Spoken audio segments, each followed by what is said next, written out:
I just finished a commission in the desert for a usual client of mine. Nothing too interesting. Just escorting a shipment of goods. I'm on my way to report back. That's when I saw you two all the way over there, chatting away. What were you two talking about anyway? Huh?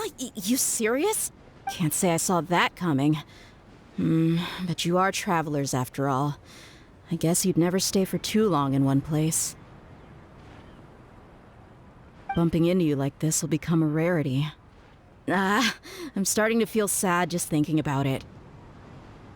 Hey, how about I gather a few mercs to escort you two? What do you say? Thanks, but no need. Oh, Paimon had no clue you'd miss us so much. But don't worry, we'll come back to see everyone when we get a chance. Sounds good. All you need to do to get to Fontaine is cross this stretch of desert and navigate some waterways. Knowing you two, I'm sure it won't be anything you can't handle. So, when are you leaving?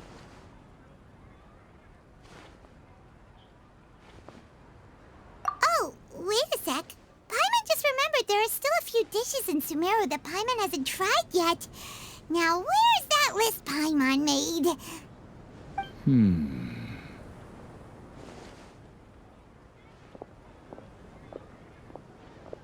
I see.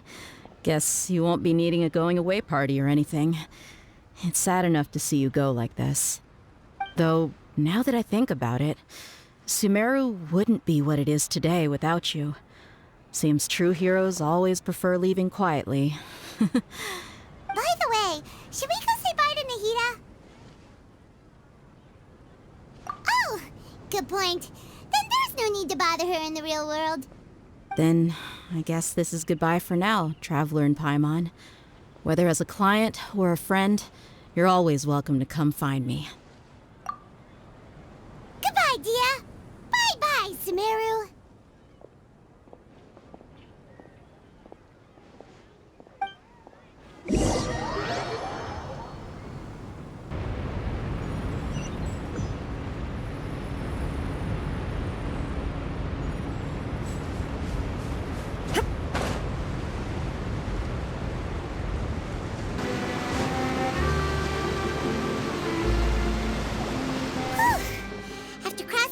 Sand and water, we finally made it! Oh, this must be Fontaine's port! Wow! Everything looks so advanced in Fontaine! Paimon's heard that the industry here is extremely developed, and there are all kinds of unusual machines! Just seeing the sights as a tourist is nice, but maybe it would be better if we found something to do! What do you think? Good idea! Nahida gave us loads of useful information. Seeking out the Seven is probably still our best source for information at this point. Yeah, the more we can learn, the better. So, what do you think the Hydro Archon's like? Will we get along? Nahida said that she has a very unique personality, whatever that means. To learn about a nation's god, start with the nation's people. There seems to be some locals talking over there. Let's go see if we can join the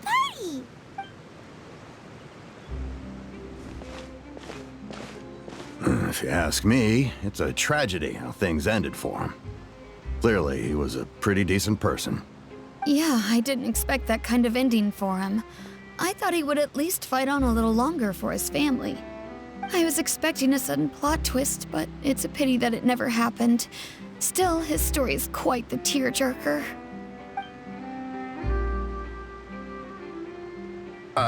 Excuse me. Can I help you two? I couldn't help but notice you standing here listening. Hi. We're travelers new to Fontaine, and we had something we wanted to ask, but you seem to be really busy talking about some kind of play, so we didn't want to interrupt. Play? Oh, no.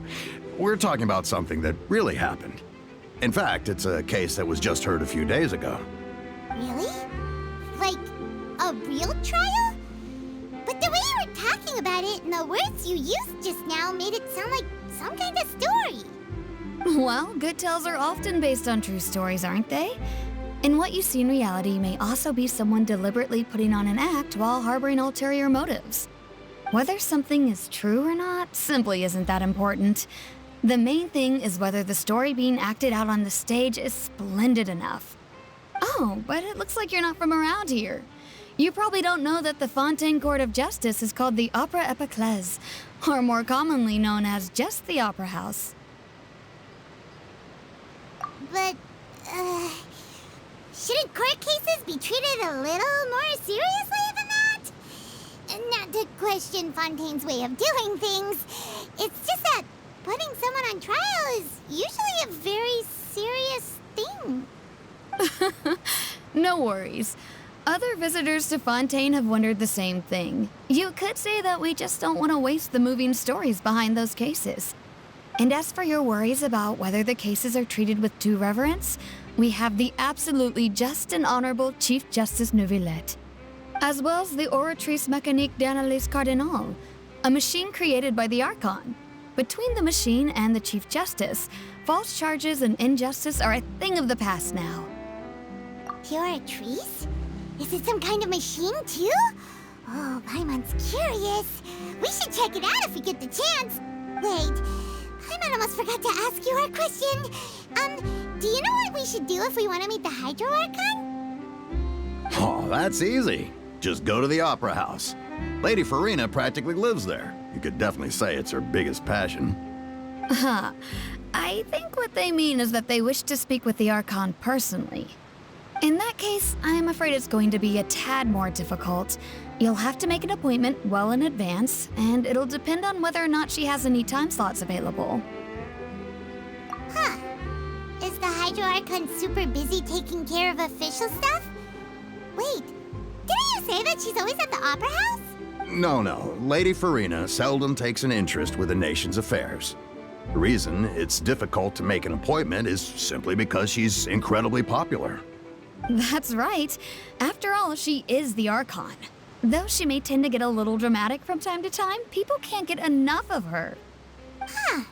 First time Paimon's ever heard of an Archon being described that way before. Wait! Paimon gets it now! The Hydro Archon is kinda like a big celebrity here, right? Yeah, I suppose you could say that. Perhaps you could even say our mascot. Hang on. This is still Fontaine's Archon you're talking about. You should show some more respect. Yes, you're right. I guess I should at least try to be a little more respectful in front of visitors. Otherwise, I might get arrested and find myself face to face with Monsieur Neuvillette. Come on. Sure, there's a lot of laws here, but nobody's going to be arrested for saying something disrespectful about the Hydro Archon. Alright, I think we get it. Thank you! At least we now know that we can find the Hydro Archon at the Opera House. But who knows how long making an appointment will take? Guess we could have a look around the city in the meantime. Hey! What are you looking over there for?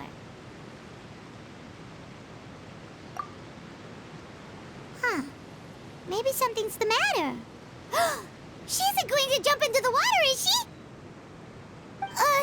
Maybe we better go check on her.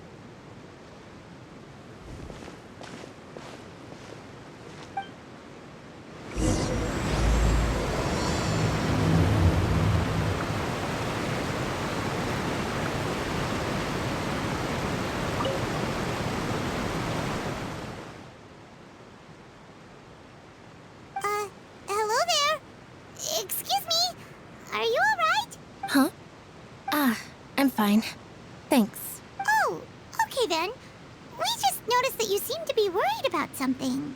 About many things, actually.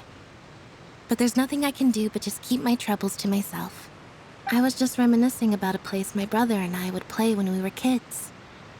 It was just atop that hill over there. See? You're pointing at the sea. Wait, are you saying that you and your brother lived in the water? No people call the waters around Fontaine a sea. It's actually just an inland lake that's filled with fresh water. And no, I can still see that hill clearly in my memories. Now it's been completely submerged. He would skip and jump, tossing sand in the wind. The sun shone brightly, and the air was filled with the scent of the sea. But now, the water is gradually swallowing our memories. It won't be long before it swallows us. Sorry. Paimon doesn't really get what you mean. I don't believe we've had the pleasure of meeting. Are you Lynette's new friends? Oh, and you are? Thanks for looking after my sister. She often comes here to reminisce about our childhood, that's all. There's no need for any concern. Allow me to introduce myself. I'm Linny, and this is my sister Lynette. If I had to guess, I'd say you must be travelers from abroad. Nice to meet you. Paimon is Paimon, and this is the Traveler. We just arrived in Fontaine. We were just talking with your sister. Even though we didn't really get what she was saying. I see. It's unusual for Lynette to be so willing to talk with anyone. In fact, she seldom speaks at all. I'm usually the only one she ever talks to. Oh, really? Then you two are just like us. Paimon's always the one talking for some reason.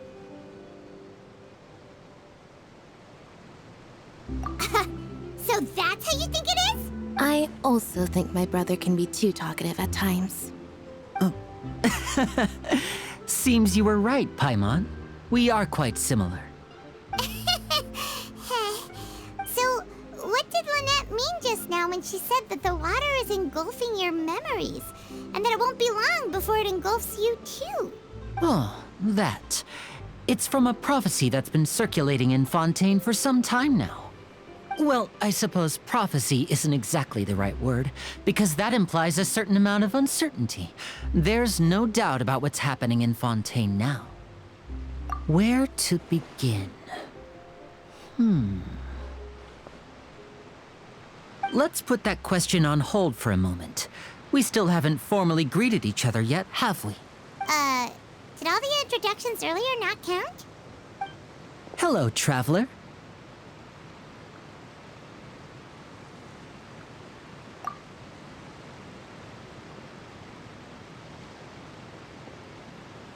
And hello, Paimon. Hey! Why didn't Paimon get a handshake? You're not poking fun at Paimon, are you?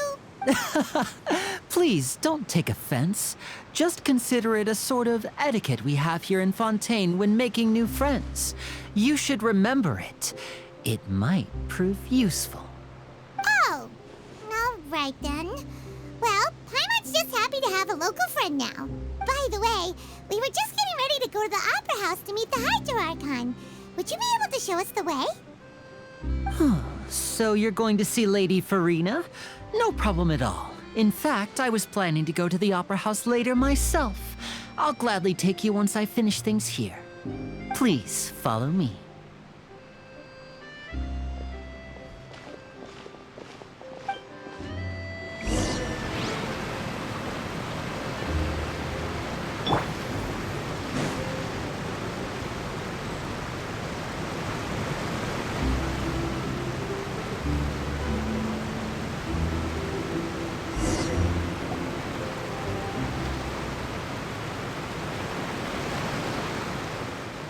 You said you were going to see Lady Farina?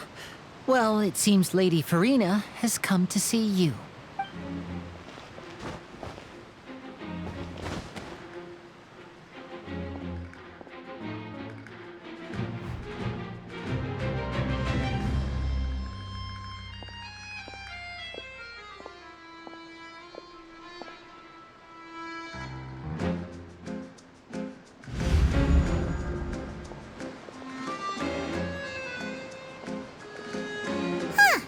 So, she's the Archon? But how did she know we were looking for her? My dear people, rich and poor, those with cup in hand and those with nothing at all, raise your glasses in celebration. If you don't have one, then just raise your hand in lieu.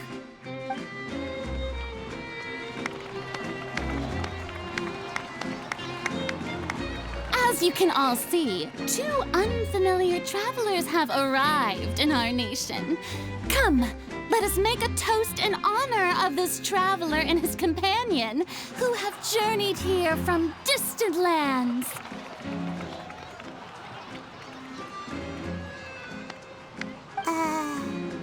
Is she talking about us?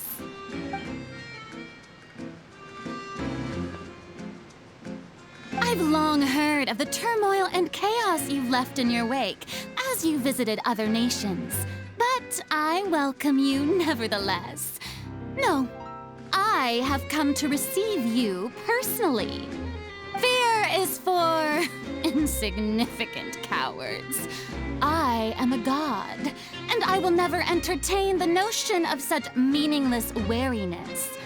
You can be rest assured, I see clearly your sincerity. Of course, seeking an audience with me is the most sensible thing to do. It will allow you to truly behold my power and witness my authority. Intelligent people always gather under the correct banner. I, Focalor, hereby welcome you to the nation of Hydro and acknowledge the value and significance of your trip. Now, you may rejoice in this. Yeah, Paimon still can't believe it. Feels like we've only been here for a few minutes. But the Hydro Archon's entrance was, how should Paimon describe it? A little over the top? Miss Hydro Archon? How did you know we were coming? I see. As Outlanders, you inevitably lack even some of the most basic understanding. Don't forget that even the gods can be divided into the mediocre and the excellent. I suppose it's only natural for you to be awestruck by my abilities. You had best stop and consider. Do you really have the noble qualities and etiquette necessary to communicate with a god? All it takes is a flick of my finger for me to know everything about you. Whoa, talk about sounding high and mighty. Oh? What's with these looks? Perhaps the welcoming ceremony still isn't enough? What else should I say then? Is she waiting for us to start talking? Wow, I didn't expect to see Lady Farina here. What a surprise! Wait, does this mean they're the legendary blonde traveler? How did I not notice before? Hey, what's all the commotion? Oh, is that Lady Farina? Is there some kind of drama going on? Of course. That's the blonde traveler, the one all those stories are about. Lady Farina came here to personally see him. Oh, I bet this is gonna be the duel of the century. Ooh, I've got to see this. I knew Lady Farina would never disappoint.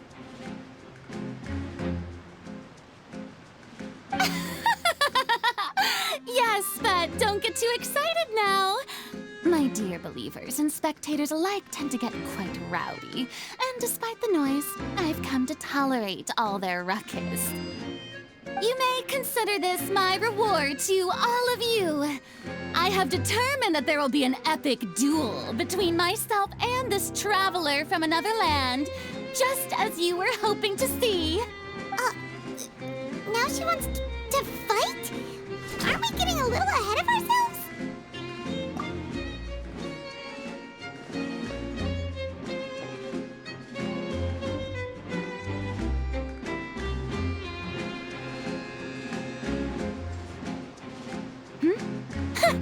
Are you not afraid?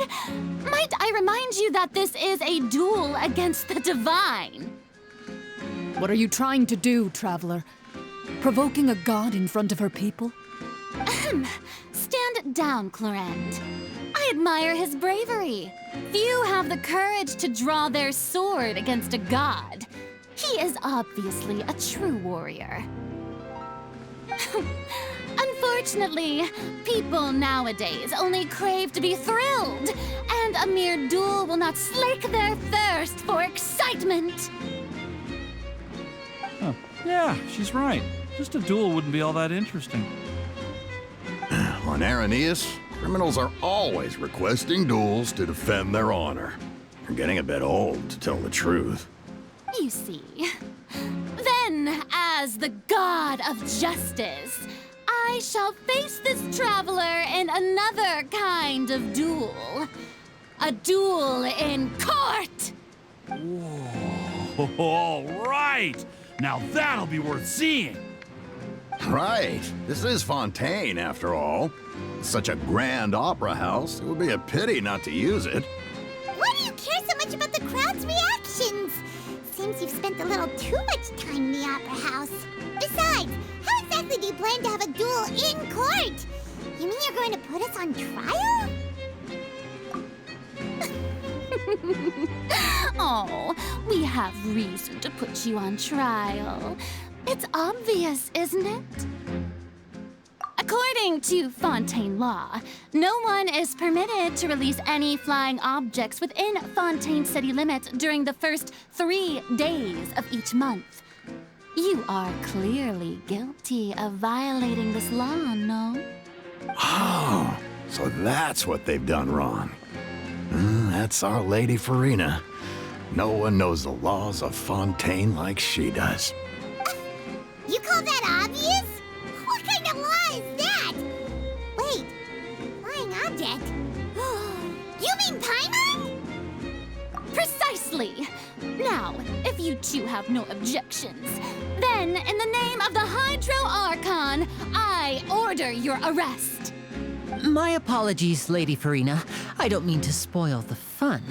But if you would allow me to interject, I don't think that Paimon here meets the definition of a flying object. You tell her, Linny! Finally someone who's not crazy. How could anyone call Paimon a flying object? Ah, great magician Linny, my beloved citizen. I'll permit you to object. But how exactly do you plan to prove your claim? As a magician who just rained on your parade, I naturally should shoulder the responsibility of saving the show.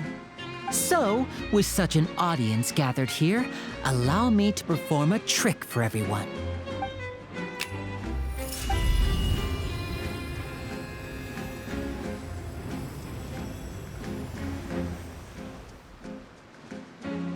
Ta-da! What's that on Paimon's back? Hey, when did you do that?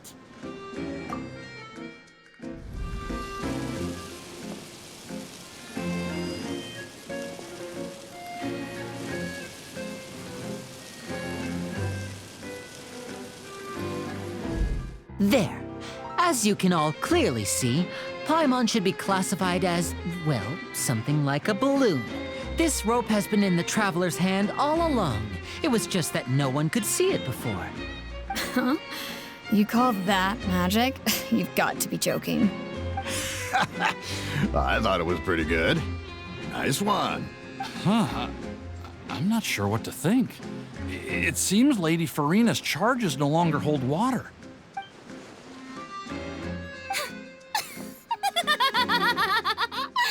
Amusing. Very amusing, Linny. Just the sort of unexpected twist that I enjoy. With you here, today's performance can finally be called complete. Performance? You see all this as a performance? In which case, consider the matter of your trial resolved. The god of justice will not bring charges against an innocent person. But when there are valid grounds, I will not only judge travelers from abroad, but even the gods of other lands. I look forward to seeing your upcoming performance at the Opera House, Mr. Linny and Miss Lynette. That's enough for now. Toodaloo!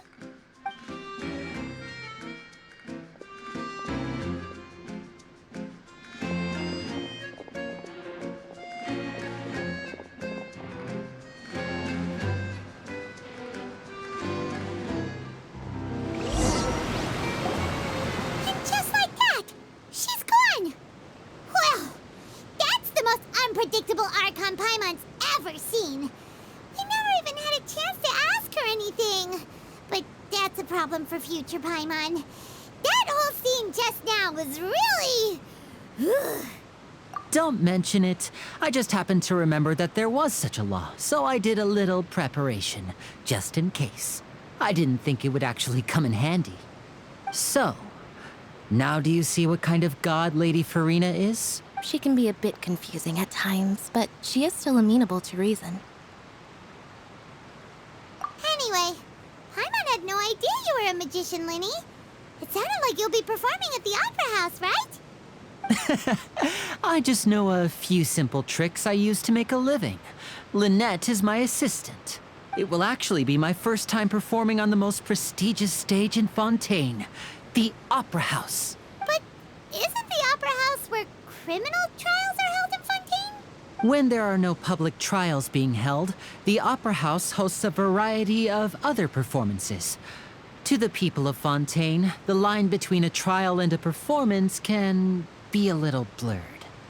And speaking of performances, I would be remiss to forego this opportunity gifted by fate. Might I invite the two of you to see my performance? My brother's always excited to make new friends.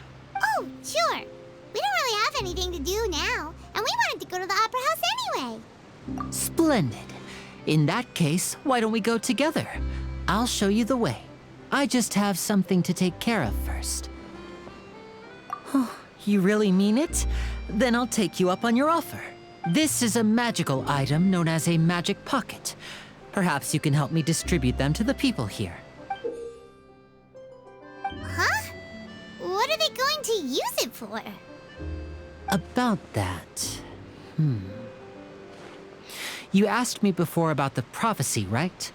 Let me start by telling you a little more about what it entails. I'm not sure exactly when it began, but a prophecy has been circulating around Fontaine. It says that every person in Fontaine is born with sin. No matter how the nation of justice holds trial after trial, this sin cannot be absolved.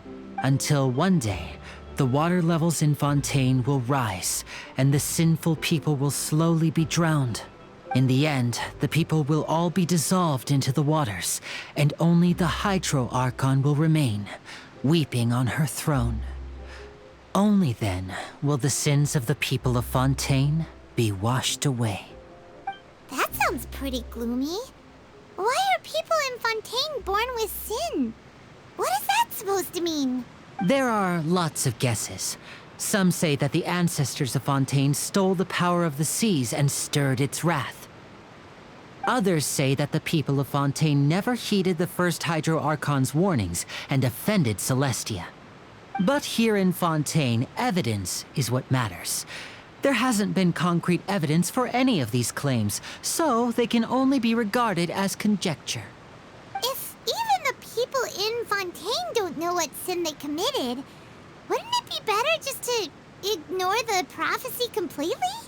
What? That's exactly what the people did at first. But in the last few years, the water levels in Fontaine have actually started rising. Many places have already been completely submerged, and now lie beneath the sea. Many people carry on with their lives as before and shrug it off as a natural phenomenon. But my family and I think that the people of Fontaine shouldn't ignore the possibility, which would end up sentencing them to death. We hope that at least the people who reside near the waterfront can move away before it's too late. So, we've started distributing magic pockets to them. As a magical item, these magic pockets have astonishing capacity. I'm sure they will come in handy when people are moving their belongings. Oh, Paimon gets it! It's like preparing for a rainy day! But this is more than a bit of rain. Perhaps only absolute power could ever contend with such a catastrophe. But who knows? We're just tiny specks in the grand scheme of things. Now, if you'd like to help, then please give these magic pockets to anyone nearby. Be sure to convince them to take it, regardless of what they say.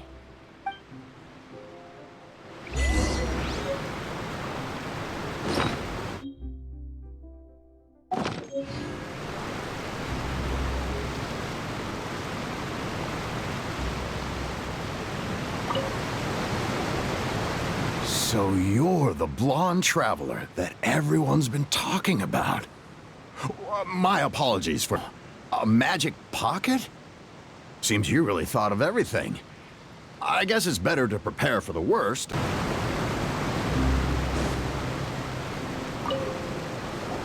What's this? So you also believe in the prophecy. Keep it. I won't have any use for it. What? You mean you don't believe in the prophecy? No, I believe in the prophecy. But I also believe in another story. The story says that people once lived in the ocean. They were one with the ocean and couldn't live apart from it. But as time wore on, people desired to live on land and developed blood vessels, encapsulating the sea within their bodies. Thus could people set foot on land. So, if you ask me, when the water rises and takes us all, it'll be like we're going home. Oh, we hadn't heard that one before. But people can't live underwater. They'll die. You should probably still take it. All right, I'll take it. I guess I just feel that being dissolved into the water doesn't necessarily mean death. What do you think? Pretty interesting story, huh? But where would I move to? Snezhnaya? Liyue?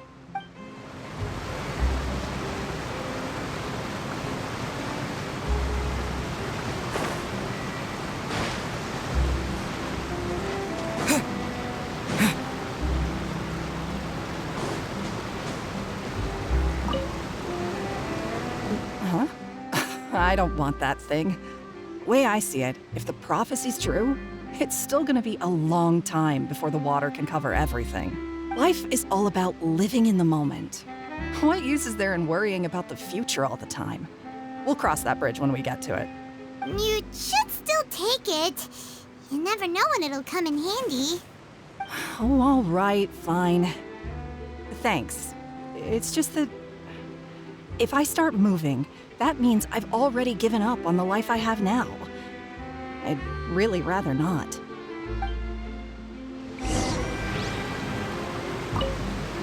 I really can't imagine what it would be like if things changed.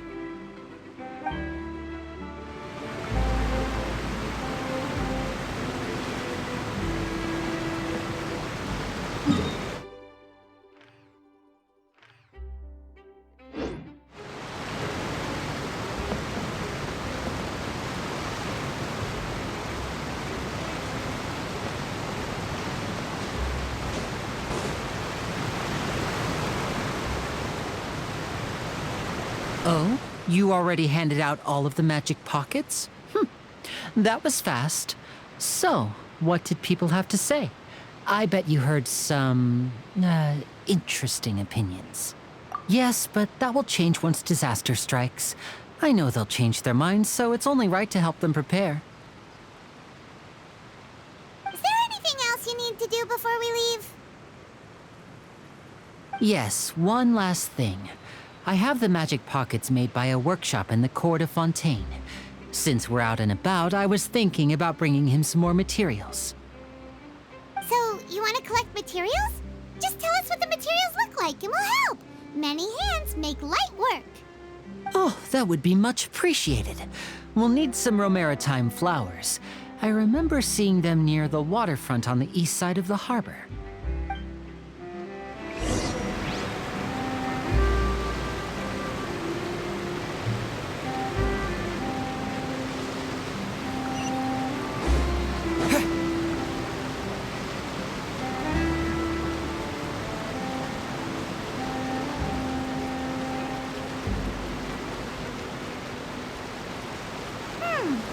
It seems we have to use Hydro to collect Romaritime flowers.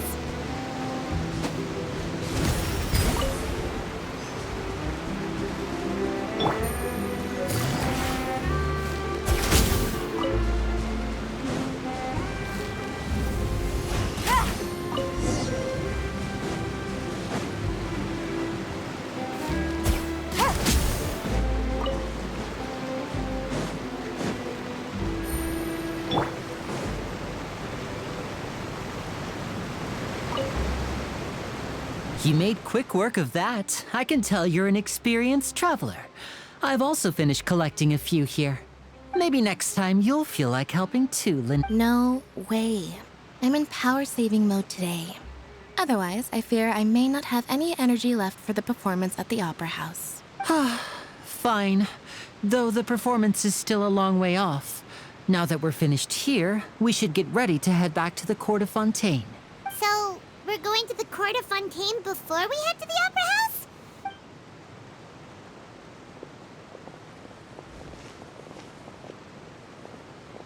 Wait, shh. Have you noticed that person over there? The young girl. Huh? What's wrong with her? Paimon didn't notice anything.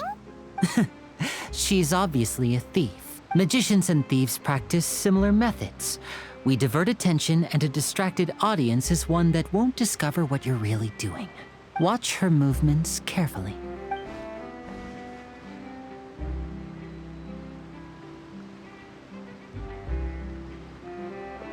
Oh, he's right! Shh, keep your voice down. We need to think of a way to catch her, but it seems she's very alert. Perhaps we should split up. You two can ride the lift over there and wait up top. I bet that'll be her escape route if she tries to run. All right, let's go.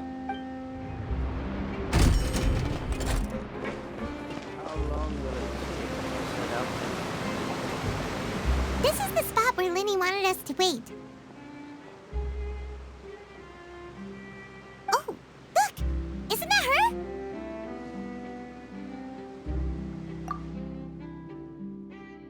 Oh no!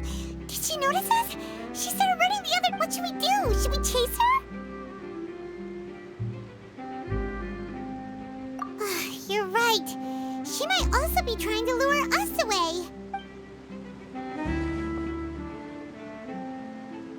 Nothing's happened for a while now. Paimon wonders if Linny caught the thief. Yeah, let's go.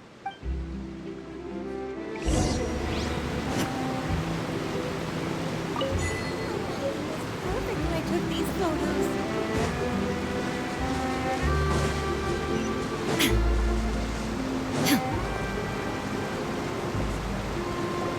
Are you sure that's all she took? You should check to make sure you're not missing anything else. No, that was all. Oh, I can't thank you enough. I didn't notice a thing earlier. Anyway, I should be going now. Thanks again. Oh, were you returning what the thief had stolen? That's right. Pity I wasn't able to catch her. She distracted me by dropping the thing she stole on the ground.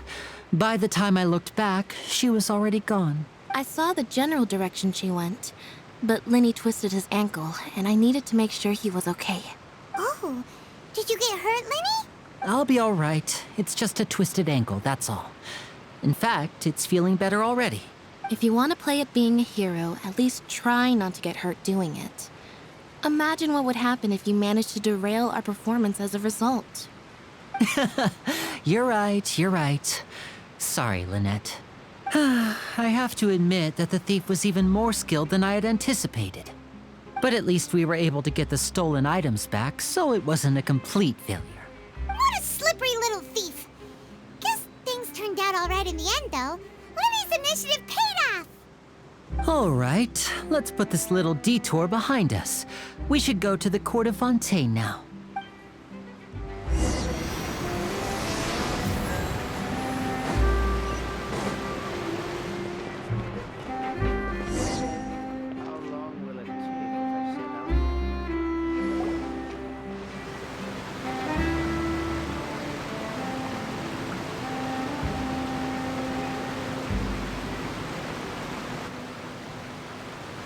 So, we ride this thing to go into the city?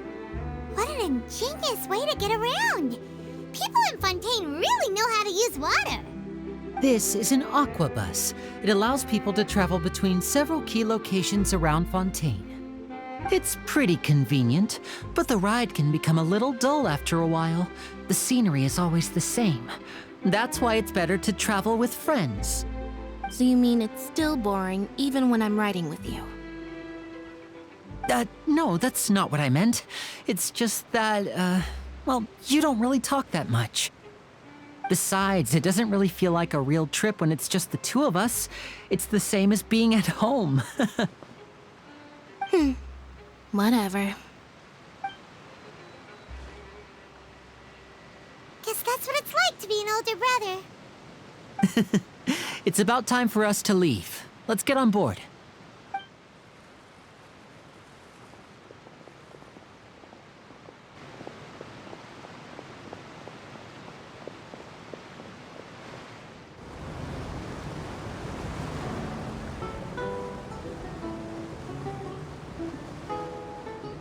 Huh?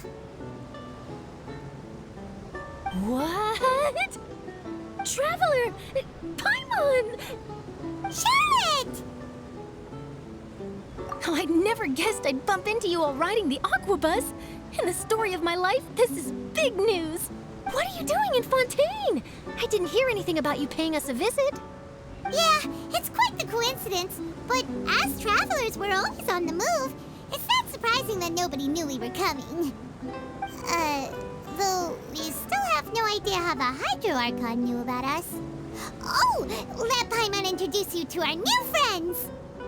Oh, no need for introductions, Paimon.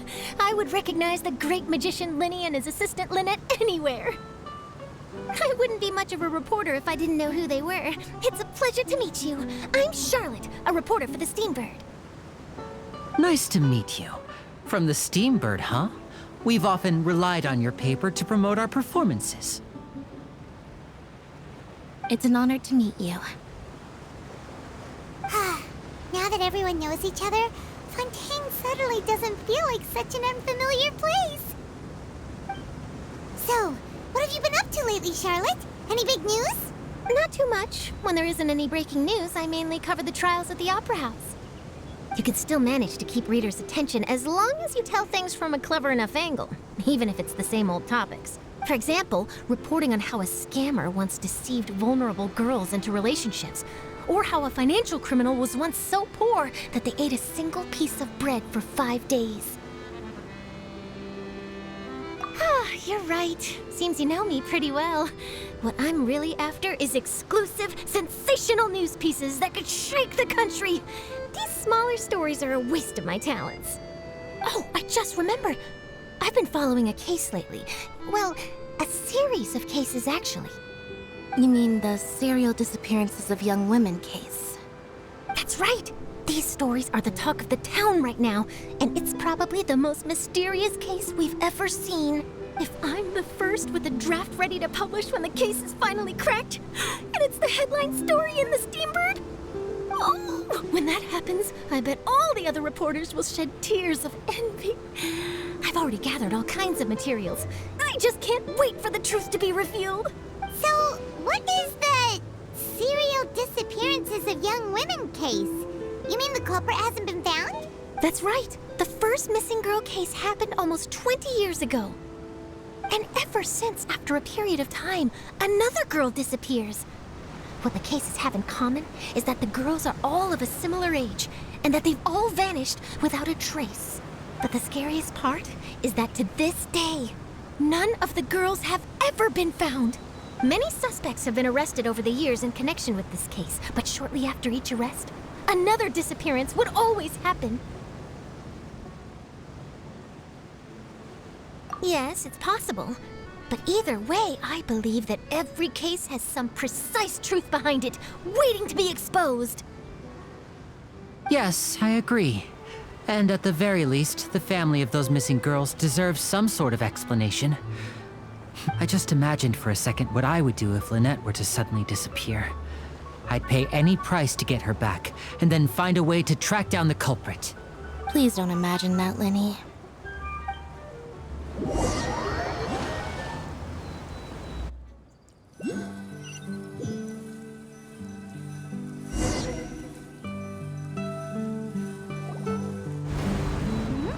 Hey, we're almost there!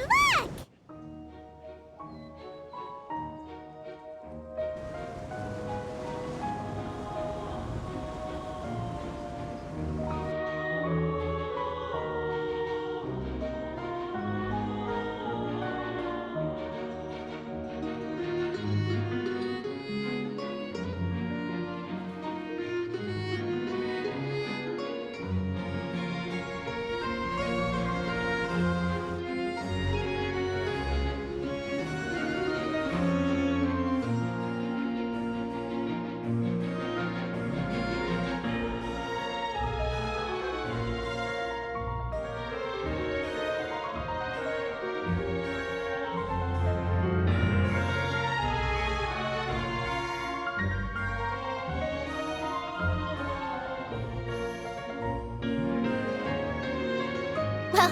I really enjoyed chatting with you.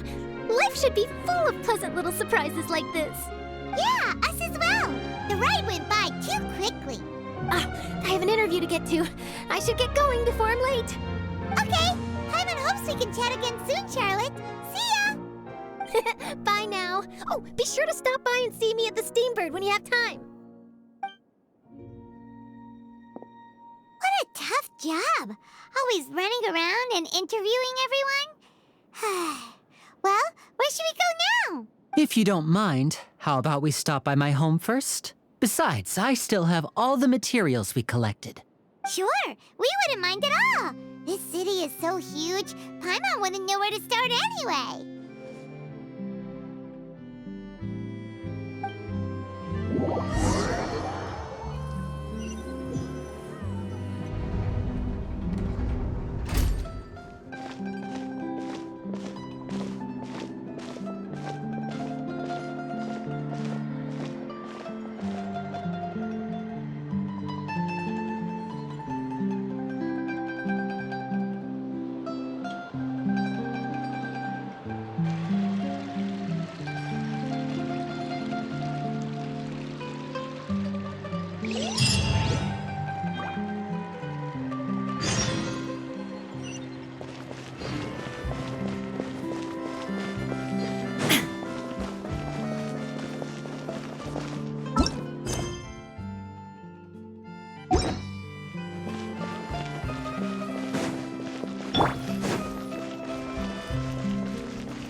This is our current abode.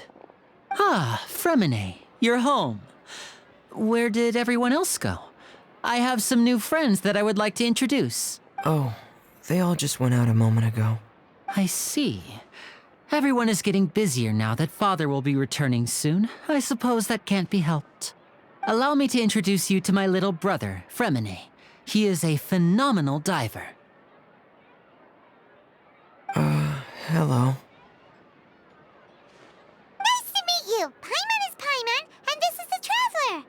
Oh, you sound very proud to have a diver as a brother, Linny. Linny, could you come here for a moment? What is it, Fremine? Do you have something to tell me?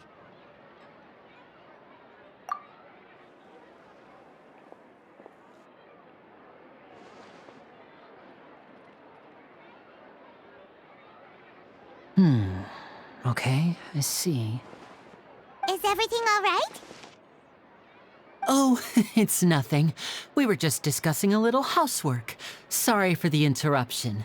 Oh, before I forget, the Traveler and I collected more materials to make magic pockets. Were you able to get any, Fremine? Yes, I went diving and gathered lots of materials. I was about to give them to you. That's our Fremine, always quick with the underwater work. All right, I'll take these to the workshop.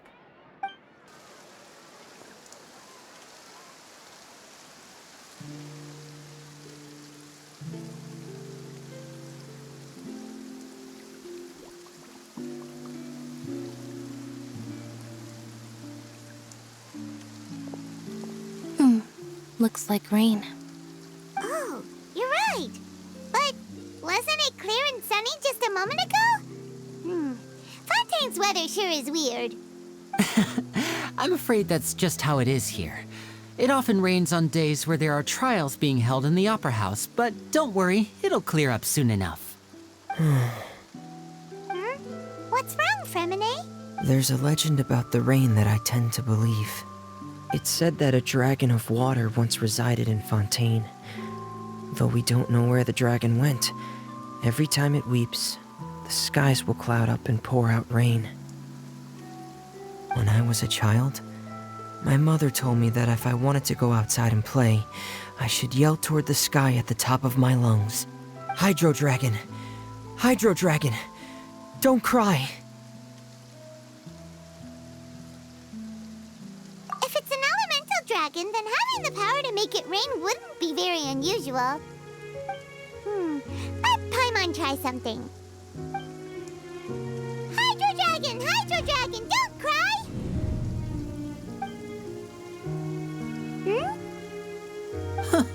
Doesn't seem to be of any use. It is just a legend after all. You know, you might be a more popular magician if you understood the concept of romanticism. Or could at least play along.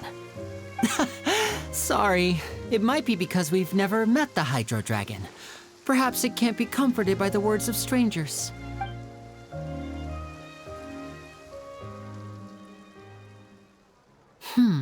It rained for longer than I suspected. Oh, it's already getting late. Was there something you needed to do, Linny? Yeah, some preparations for the show at the Opera House. I need to find a way to catch the last aqua bus of the day. On the day of the performance, just ride the aqua bus to the island of Araneus. I'll have Lynette meet you at the fountain in front of the Opera House. Oh, are you leaving now? What is it, Fremine? I'm in a hurry. Oh, I get it. You feel nervous delivering the materials for the magic pockets, is that it? Perhaps we could trouble the Traveler to help us take these materials to the Beaumont workshop and deliver them to the owner there? I'm afraid that Fremine can be quite introverted, and the boss there tends to be pretty talkative. Fremine has always been a little afraid of her. No trouble at all! Don't worry, we're on the case! Sorry for the inconvenience. I'm quite useless when it comes to such tasks. I'll think of a way to make it up to you. Oh, no need! This'll be a walk in the park for us! Thanks again, you two. I really can't deal with that lady.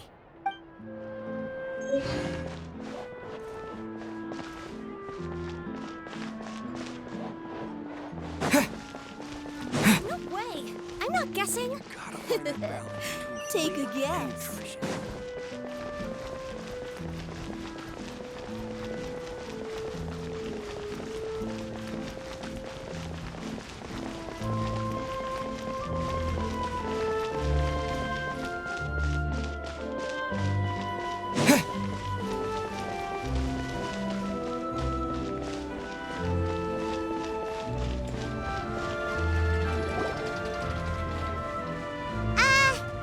Hello? Is there anyone here? Oh, hello there. New customers? Looking to buy, or do you need something made? Or perhaps you're just looking for a chat with me. Oh no, we're just here to deliver some materials. Here they are. They're for making... what were they called again? Ah, these must be for magic pockets. I could tell right away. I've already made several orders worth now. No need. They've already prepaid several batches worth. When they told me what they'd be using them for, I even offered them a discount. But they insisted on paying the full amount, saying that I had a business to run. It seems both their hearts and their pockets are made of gold. Whoa. So, is Linny actually loaded? I can't say for sure, but who knows? Maybe there's good money to be made being a magician in Fontaine. Hey! Is this machine what you use to make stuff here? It looks really advanced. Why use your hands when a machine can do the work? It would be a waste not to use the latest technology, and wasting is a kind of crime. But where does a big machine like that get its power from? Well, it's a little complicated. I'm not sure I can put it in layman's terms for you, but basically, everything we usually use here in the city is powered by indemnitium. It's a type of energy that's produced from trials. Huh? How can trials produce energy? Well, I'm not completely sure of all the details myself, but basically, when a trial is in session, the Oratrice Mécanique d'Analyse Cardinale harvests people's belief in justice and converts it into energy to be used all around Fontaine. So that's what its other function is? Paimon heard that the Oratrice was created by the Archon to make judgments. But Paimon still doesn't get it. How could something unreliable like people's beliefs be turned into a stable power source for these machines?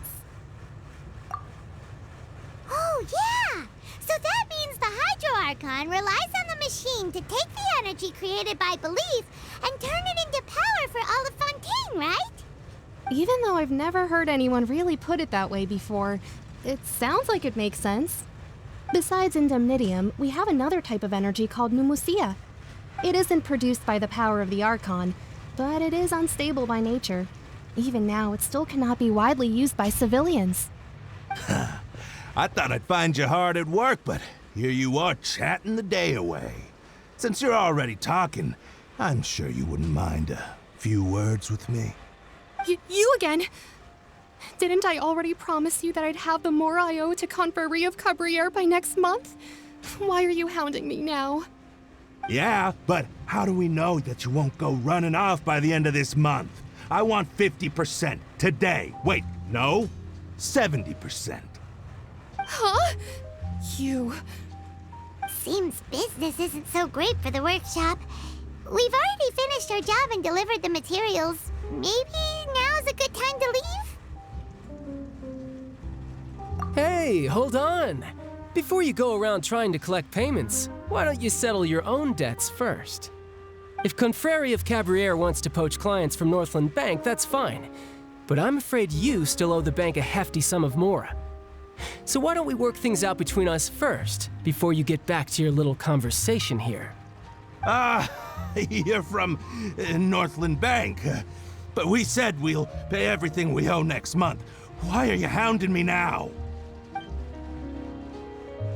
Traveler, Paimon! I didn't think I'd run into you here in Fontaine. What are the chances? We're surprised to see you too! What are you doing here in Fontaine? You didn't want to stay in Snezhnaya? Long story short, I've already been in Fontaine for some time now, and honestly, things have been pretty boring. But it seems that fate brought our paths together today. Not only will I have some good friends here now, but ones who always seem to find trouble. Either way you look at it, it seems things are going to get a lot more interesting now. Pretty sure we'd want to avoid anything that you'd find interesting. Besides, our trip here has gone pretty well so far, right, Traveler? Hey, you, Northland Bank boy. Aren't you forgetting something? Don't interrupt. It's not often I run into the Traveler like this. Why don't you wait for me over there for a while? You kidding? Aren't you the one looking for us? You really expect us to sit and twiddle our thumbs while you catch up with your friends? Listen to me, boy. If you want your mora, fine. Why don't you come and take it? Hey, I just said not to interrupt. Oh, by the way, Traveler, the last time I took Tonya and Tusser ice fishing, Tusser said, "Hey, that's way over the line! All right, boys, let's see who has to pay up now!" Can you at least let me finish one sentence? Fine. Though the bank told me not to get rough with our clients, you're the ones who started it. This is an act of self-defense.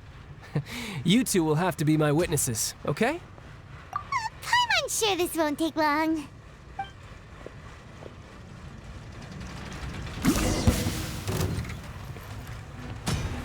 You can run, but you can't hide.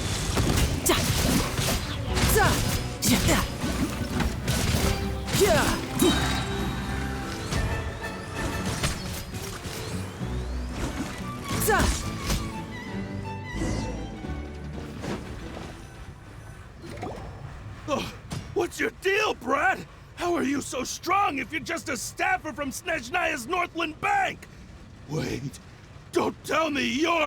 Oh, now you notice. It's a little late, don't you think? Just make sure you understand that you don't mess with Northland Bank. Got it?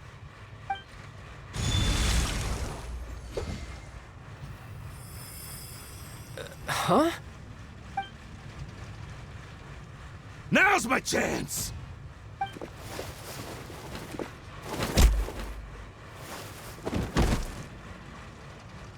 Huh. That was weird.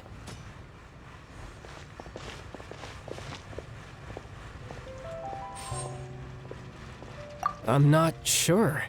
It's as if I suddenly lost control of my hydro powers when I needed them. Maybe there's something wrong with my vision? Strange. How could that happen? First time Paimon's ever heard of someone losing control of their vision. Never mind. It doesn't matter. If I want to stay sharp, I shouldn't be relying too much on my vision anyway. Besides, I always have my delusion in case I need it. So what are you doing in Fontaine, child? I don't see its work for Northland Bank. Well, I guess it's because I've been in a bad mood lately. Huh? What kind of reason is that? Wait, since when do you feel down about anything? I don't know. Maybe I still have a lot to learn about myself. But recently, there seems to be some sort of restless power stirring inside of me. And I don't know why, but every now and then I feel like I'm in a terrible mood. Maybe you losing control of your vision just now is connected with that power you're feeling inside. That is a possibility. I can't remember if I ever mentioned it before, but when I was 14, I fell into some unknown abyss. It was during that time I learned nearly all of my abilities. The one who took me under her wing and taught me was named Skirk. She was always quiet and very mysterious. Nobody knew where she came from or what she had been through, and she was always very strict when teaching me combat techniques. One time, I asked her why she was willing to take me on as an apprentice. From what I could make of her answer, it was because I had awakened it, and traces of it remained on me. She said that all my combat training would be useful in the future. But what is it? What did you awaken? She never explained that, but my guess is that it's related to a dream I saw when I had just fallen into that abyss. In my dream, I was in the deepest depths of the sea, and the boundless seabed was all around me. But in front of me appeared a whale that was so massive, I felt like I couldn't breathe. A whale? Oh, that sounds familiar! When we fought against you before, you summoned a huge whale that seemed to leap at us. Is that the one? That's just an abstract form of a whale that I create using my elemental powers. It takes that shape because the scene I dreamt of the whale has always been stuck in my mind. I'll never forget it. So you used the whale as inspiration for one of your moves? Huh. Seems a little twisted to Paimon. So why don't you just go ask your master? Maybe she knows the answer. You make it sound so easy. Ever since the incident I experienced there, I've never stopped searching for Master Skirk and that unknown abyss. But it's been years now, and I've still found nothing. There isn't even a trace of the place where I remember falling into the abyss. Oh, it sounds like some kind of ghost story. Yeah, I'm out of leads at this point, but there's nothing more I can do. It seems that strange encounters in this world tend to be elusive like that. Oh, seems the time really flies when I'm talking with you. I just remembered I have somewhere else I need to be, so I should get going. What? More work for the Northland Bank? No, it's more of a personal appointment. Lately, I've been sparring with some of Fontaine's official champion duelists whenever I'm feeling bored. Official champion duelists? You mean it's their job to duel? Yep, in Fontaine, before a criminal goes to court, they're given one chance to defend their honor by requesting a duel with an official champion duelist. The champion duelists are all powerful fighters selected from among the nation's best. And the duel itself is a no-holds-barred fight with no specified stopping point. So engaging in such a duel is regarded as a symbol of defending your honor. If a criminal manages to win the duel, they'll be acquitted. But if they lose, they'll have no choice but to stand trial. And the worst-case scenario is that you're simply killed in the duel. Though it's rumored that Fontaine has a death penalty, from what I can tell, no one has ever been officially sentenced to death. So really, the only people who opt to duel are those who have suffered a grave injustice in being accused, or those who greatly value their honor. Otherwise, why gamble with your life? So, do many people actually get out of their trials by winning the duel? Apparently, it's exceedingly rare for anyone to actually win. Fontaine probably enacted this system as a way to show that the nation respects the honor of its citizens. Besides, none of the champion duelists are to be trifled with, which is exactly why I was itching to face them as soon as I got to Fontaine. Apparently, the one I'm meeting today, Clorinde, is the strongest of the champion duelists. I had been asking her for some time before she finally agreed to face me today. Well, that's child for ya. Paimon feels like we heard that name somewhere before. Clorinde. Huh. Oh, before I forget, I want you to have this. Huh? Your vision? You're seriously just giving it away? I'm just worried that it could become uncontrollable again. I'd be pretty upset if it got in the way of my duel, so I think I'll be better off without it for now. Besides, I just need you to hold on to it for a short while. I'll come retrieve it when I have some time later. Paimon knows what you're up to. You just want an excuse to come talk to us again, don't you? Whatever gave you that idea? I'll be in touch later.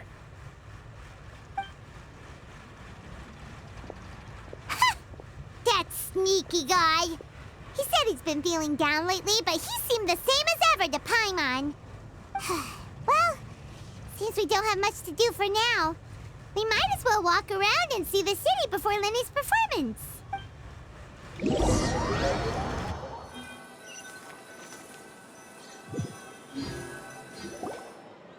Wow!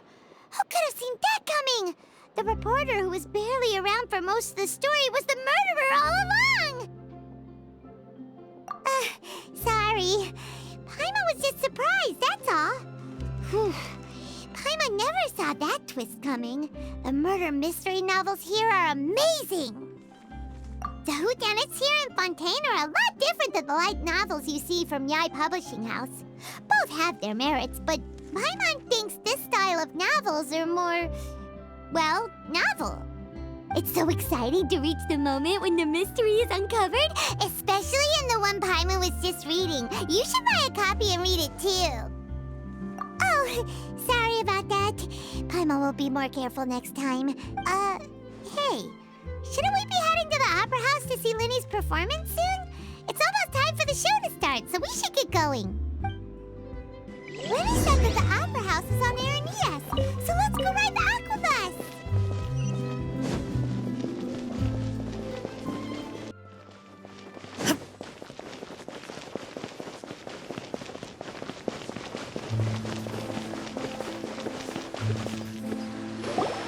Whoa! Now this is fancy! The Opera Epiclese. What a place to hold a performance! No wonder Lenny and Lynette were looking forward to it. Huh. Looks like there's a lot of people standing around the fountain up ahead. Oh, Archon, please bless us with a bright and healthy child. We pray. I don't know why you always feel the need to ask so much. I'll be happy as long as our child is healthy and lives a peaceful life. I guess if they're our kid, then there's no doubt they'll turn out smart. Maybe this is one of the customs in Fontaine. There sure are a lot of couples here. Vache. What's wrong? Vache. Vache. No, Paimon didn't say anything. Are you hearing things? Welcome to the Fountain of Lucine. all the water flowing through Fontaine converges here. It's customary for newlyweds to come here and wish for children. Lynette! You scared Paimon! When did you get here? Lenny asked me to wait here for you, remember? Right. What do you mean? There are a lot of people here right now. Hey, you're not trying to scare Paimon, are you? Besides, it's the middle of the day. It's not the time for eerie things. I see. I might be able to tell you something that could help explain the voice you heard. In fact, you might not be imagining things at all. I suspect that what you heard is a result of your hypersensitivity to the hydro element. Others in my family have had similar experiences. It's because of his sensitivity to the hydro element? But what would hearing a voice have to do with elemental power? When do you cry, Paimon? Wait, what? What does that have to do with anything? Just answer me. When do you cry?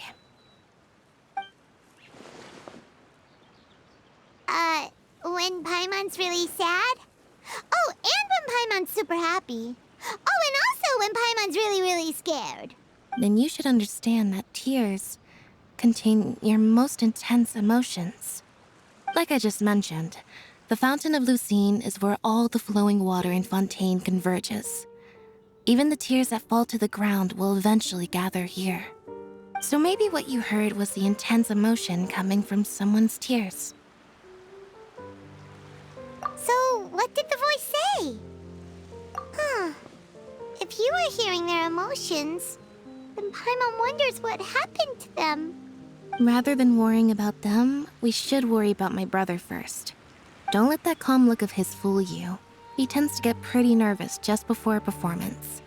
So chatting with Lenny might help him relax a little before he goes on stage. Oh, right.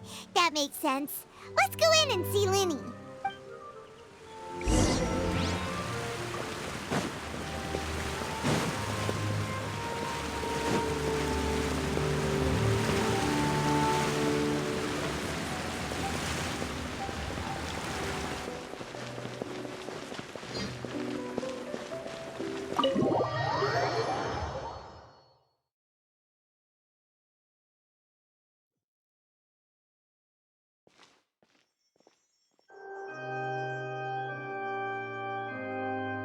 Traveler and Paimon, good to see you.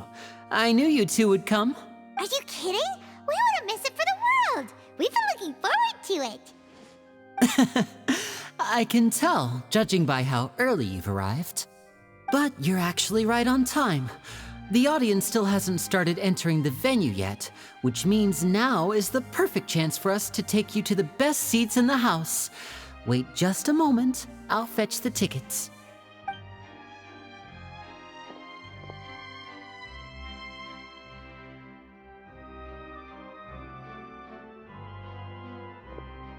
The Opera House has assigned seating, so you always have to make reservations. I've already reserved your seats, and here are your tickets.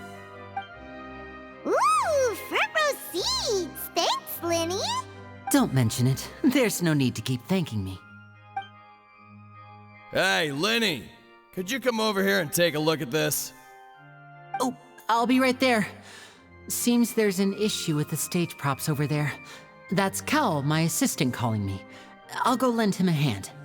Yeah, we'll just go to our seats. You go ahead, Lenny.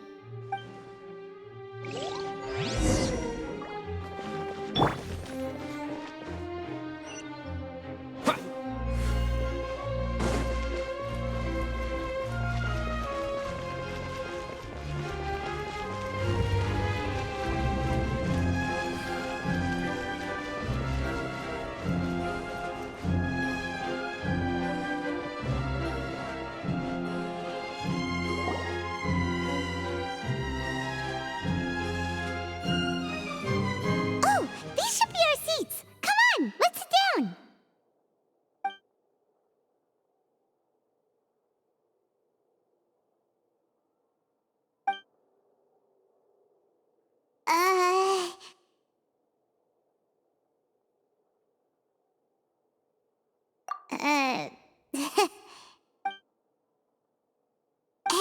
Traveler. Maybe we should strike up a conversation with the person next to us. Since we're sitting together and the rest of the place is practically empty still, it's kinda awkward if we don't say anything. Oh, you little... Of course you put this on Paimon. Excuse me, I did not realize you felt awkward. I am terribly sorry. I would be perfectly happy to chat with you if that is what you would like. Oh, so you heard all of that, did ya? Boy, you sure have good ears. Paimon thought she was keeping her voice down. Wait, that's not it. Paimon's... Sorry. Paimon's the one who was being rude, talking under her breath like that. So, let's... Oh, Paimon's got it. If you would like to be my friend, I would be more than happy to reciprocate. Oh, so you're not friends with Linny, then? Oh, this is getting more awkward by the second. Paimon nearly forgot to make her introduction. Nice to meet you. Paimon is Paimon, and this is the Traveler. We just arrived in Fontaine. It is an honor to meet you two. I have heard of your deeds across Tevat. And as required by proper etiquette, I will also introduce myself. I am... Oh, Monsieur Nervillet! What an honor it is to have you here to see my show! Ah, Mr. Linny. I should say it is in fact an honor for me to see your performance in person. Wait, Nervillet? Could he be... I saw you all chatting just now, but it seems you still don't know who Monsieur Nervillet is. Allow me to introduce you to Fontaine's Chief Justice. That seat is always reserved for him. It wouldn't be too much to say that he's the symbol of justice and honesty here in Fontaine. Whoa! Sorry for being so rude just now. Paimon had no idea you were such an important person. No offense taken. Being Chief Justice is merely what I do for work. Nearly every person has their usual reserved seat, so I'm not so special, really. And by the way, I should probably let you know, even though I would prefer not to. There's someone sitting up there in the VIP seats that has been striking a pose for quite a while now. I believe she is trying to give you a most elegant and impressive first impression. So I think you should take notice of her sooner rather than later, otherwise she may become flustered.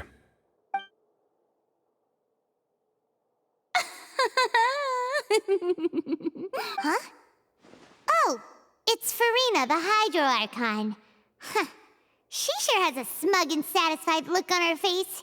Guess she has no idea that you saw right through her act. Very good. That is for the best. No need to pay her any more attention. We may now enjoy the show. Huh? So is this what things are like between the Chief Justice and the Hydro Archon? All right, please wait just a moment longer. I've pretty much finished my preparations, and the performance will start as soon as the audience has made their way to their seats. Yay! The show's finally about to start! Paimon can hardly wait! Paimon's never seen a real live magic show before!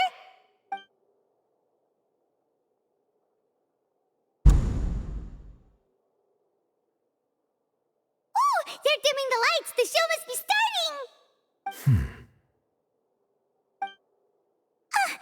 Sorry. Paimon will try to stay quiet. Welcome, one and all, to the Opera Epiclese. I am the star of today's show, Linny. And over here is my sister, Lynette, who will be working as my wonderful assistant. Please, let's give her a warm welcome. Hello, everyone. I know she may seem to be a little sleepy right now, but that's just a sign that she's nervous. Whatever. Now, some of you may be thinking, two vision holders who can freely manipulate elemental powers performing magic is not true magic at all. So, I would like to take a moment to assure you that elemental powers will have nothing to do with what you will witness on the stage today.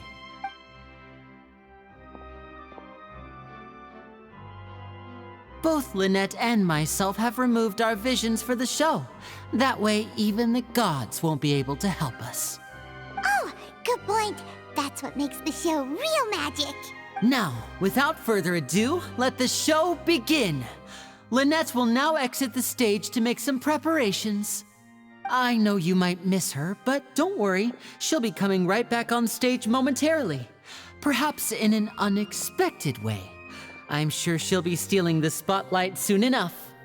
Oh, and before I forget, there's one more thing I should say. You never know what can happen in the blink of an eye. A magician's greatest skill is making things disappear or appear. The possibilities are endless.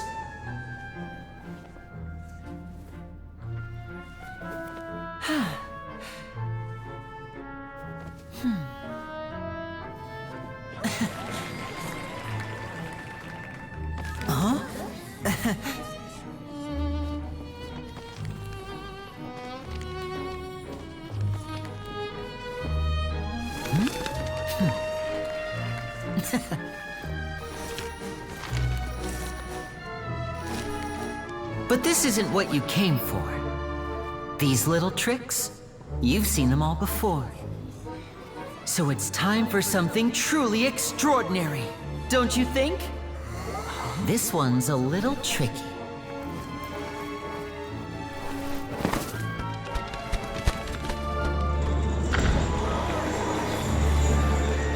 Using this water tank, I shall make my sister vanish completely, right before your very eyes.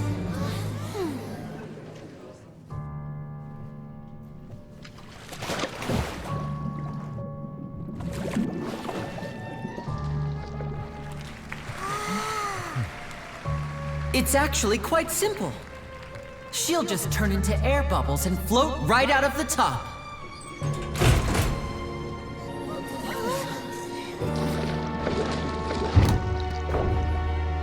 Oh no! I told them to check all the props carefully. With the lid on, even air can't escape. An amateur magician would be getting very nervous right around now. Luckily, it's me on stage, so let me show you what a true virtuoso can do.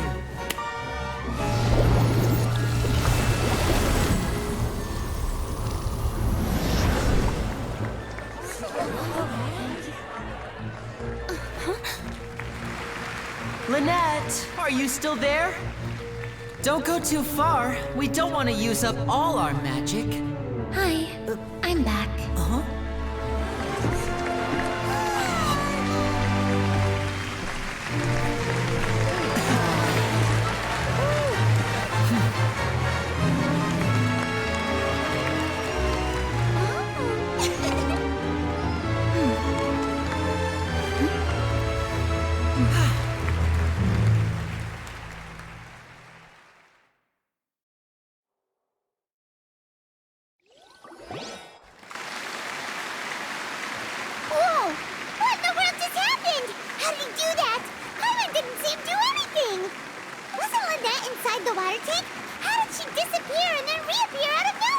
If we could see easily through his tricks, then that would mean that his skills are still lacking. To appreciate magic, you should focus on the show happening on stage, rather than getting caught up in trying to see that which has been intentionally hidden. Guess you're right. Paimon couldn't believe her eyes when Lynette reappeared. Amazing! Thank you everyone. I'm glad you enjoyed that performance. But our magical journey has only just begun. I've prepared even more astonishing surprises for everyone here. The magic of transformation and disappearance can go far beyond what you've just seen. I'm sure many of you are thinking that escaping the water tank was impressive enough, but Lynette is still my assistant after all. In which case, I have ample time to make all necessary preparations. So, for my next trick, I will require the participation of one lucky audience member. Please, if my assistants could bring out the magical boxes now. There are 2 boxes and only 2 boxes. One is here, and one is there in the aisle among the audience. I'm sure many of our clever audience members have already guessed our next magic trick. A swap! Our lucky audience member and I will each enter a magic box. After 1 minute, we will each emerge from the opposite box. Now please, everyone pay very close attention to the box you see here. Don't give me any chance to make a move. Wow! How's he gonna do this? Hey, do you think this is all magic tricks, or does Lenny have actual superpowers? The lucky audience member will be generated by this random number selector. It selects numbers entirely at random. Even I don't know who will be chosen to participate. Now then, let's begin. Let me see. Oh, row 7, seat 3. Congratulations! You now have the chance to experience magic firsthand for an entire minute. Please, come forward. My assistant will take you beside the magic box. I'm sorry, it might be a little cramped inside, but no need to feel nervous. We've carefully arranged everything for you to be as comfortable as possible. You don't need to do anything, but no matter what strange things may happen, don't come out of the box. If the magic is interrupted, who knows where you might end up? You might even find yourself in the Fortress of Meropide. Oh, okay. All right. Before I enter the magic box, there is one more thing I need to ask the audience to do. Could you all give me a countdown? Like this. 60, 59, 58. Just keep counting down. You can go a little faster or slower if you like. I won't be able to see anything in the pitch black box, so I'll be relying on your voices to know when time is up. Oh, and no tricks now. If you quickly count from 60 in just 30 seconds, then I'll be in a tough spot. Ooh! Paimon kinda wants to count faster after hearing him say that! No, that won't do. I can see it in your eyes. You still can't be trusted. Let's practice together. Come on, repeat after me. 60, 59, 58. 60, 59, 58! That's right, perfect. Keep it going.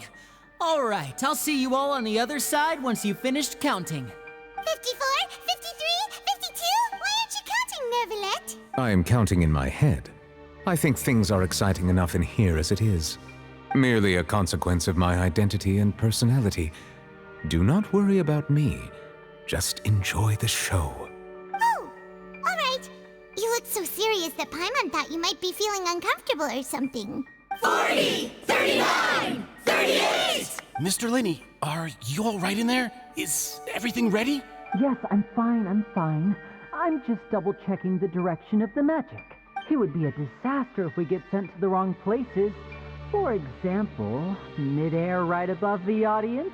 Even though he's saying that, Lenny doesn't seem nervous at all. What was that noise? Did you hear it too? Not sure. Anyway, it doesn't seem like anyone's worried about it. 25, 24, 23! What's wrong, Mr. Linney? I can still hear you moving in there. I seem to have accidentally knocked over a decoration. I'm trying to fix it, but it's pitch black in here. I can't tell left from right. Never mind the decorations. There's no time for that. The show is what's important. No, that's unacceptable. I want my show to be perfect. Don't worry, we still have 20 seconds. Hear them counting? 19, 18, 17! It seems things aren't quite going as planned. I apologize, everyone. It feels like you're all starting to count faster, but that's all right. I know it can be tiring to do such a long countdown. 10 seconds and change is still plenty of time. 10! Almost there now. Whew. Swapping two people is harder work than you might think. Even a master magician like me can't guarantee I'll get it right the first time. Hey, wait! Is this the back one? I can't tell. They both look the same inside. Huh? No, that's not it. I'll try again. 7! Hey, slow down! Honestly! 5! 4! 3! Whoops! That doesn't count! 0!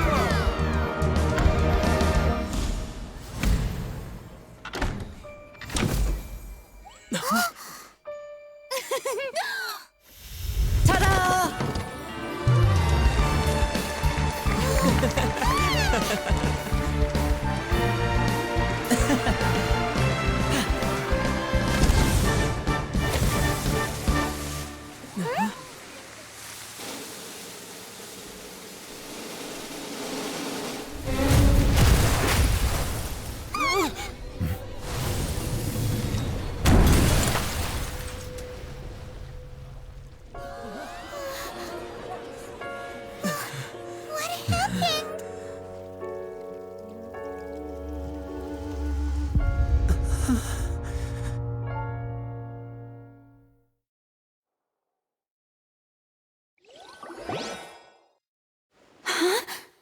Is this part of the show?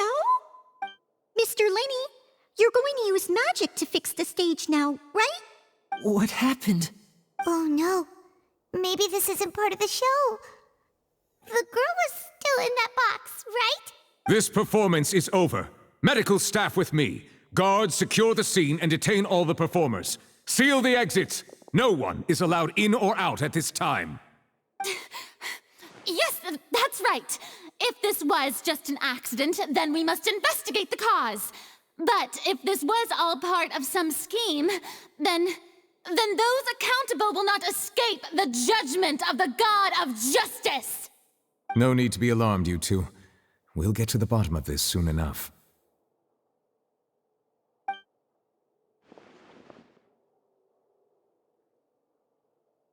Unfortunately, the person who is in the magic box has been pronounced dead. His name was Cowell, one of the assistants in Linney's magic troupe. Apparently, the fireworks on stage ignited the ropes that were suspending the water tank, which then caused the tank to fall onto the stage.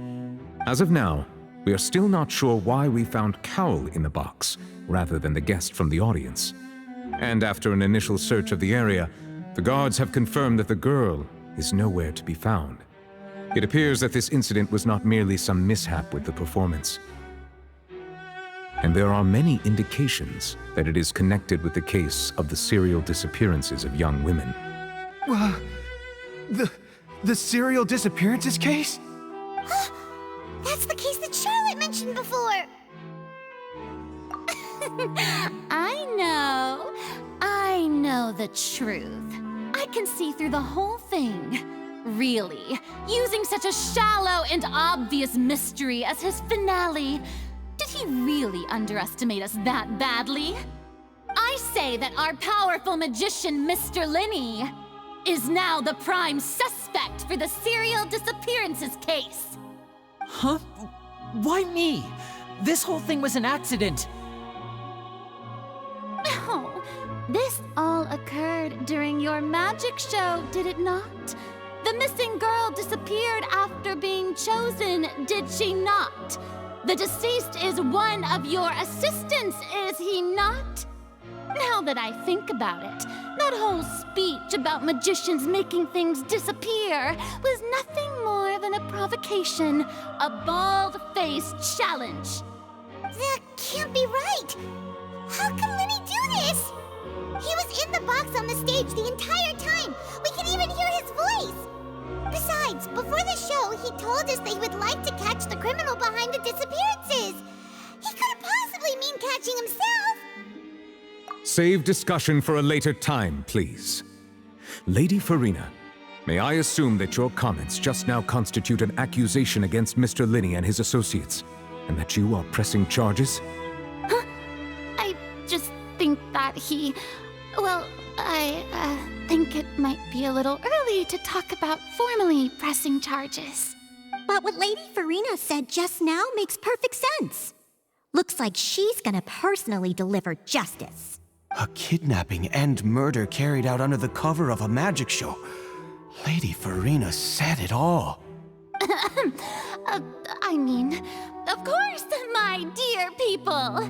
But what excites me even more than the obvious truth before our eyes is the opponent I'll be facing. That's right. I mean you, Traveler. You'll support Lenny, won't you? After all, he was the one who helped you the first time we met. Then there's no problem at all. You know, the Traveler and I already had a duel the first time we met. But with Lenny's help, our little duel ended in a draw. But draws really are the most boring possible outcome. So, no more draws. Between the two of us, there must be a clear winner and loser. And what better place to hold such a riveting showdown and decide the true victor than here, on the grandest of stages, the Opera Epiclese. It wasn't a draw. She obviously lost last time. I understand. Charges have now been pressed, and as such, a trial is in order. Well, Traveler, seems Lady Farina has set you in her sights. But putting her dramatic rhetoric aside for a moment, I would like to ask you, are you willing to act as Mr. Lenny's attorney and defend him in this case? Very well. The trial will be held a day from now in the Opera House. Both sides may investigate the scene to build their cases and search for the truth. Lenny and his troupe are all potential suspects and shall remain within the Opera House. The audience may begin to leave in an orderly fashion once they have been cleared by the guards. A day isn't that long. Let's see what kind of case this big-shot outlander can build in such a short amount of time. I'm really quite looking forward to hearing it.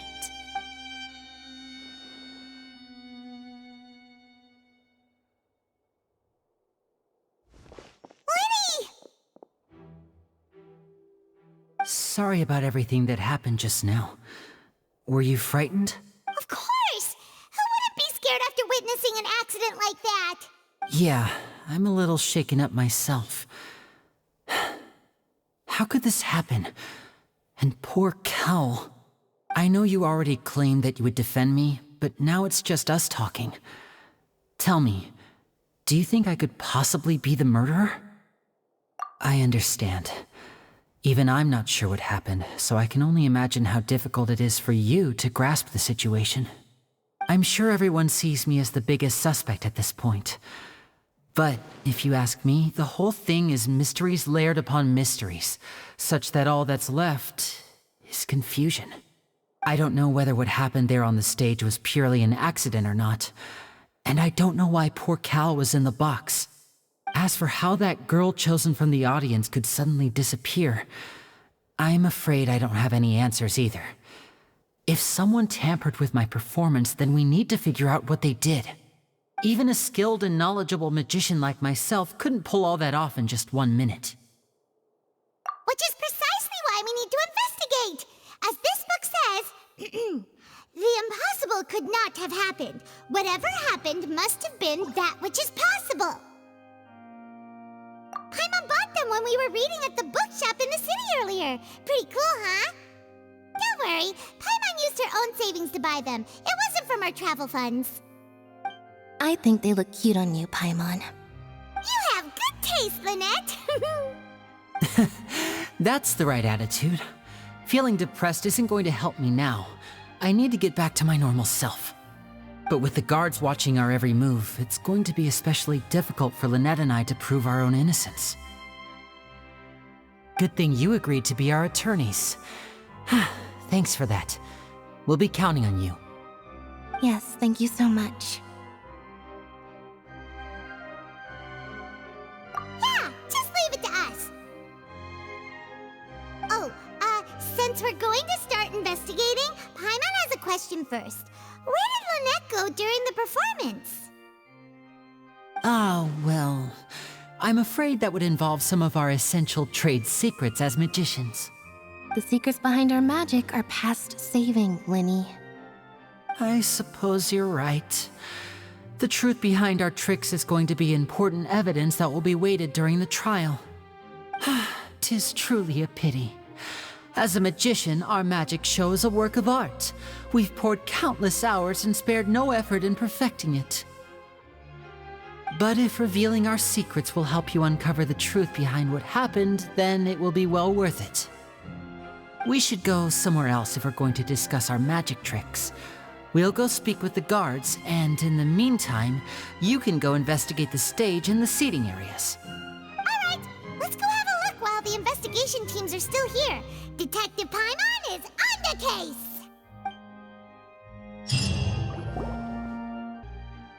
I see. You must be the traveler that Lady Farina mentioned.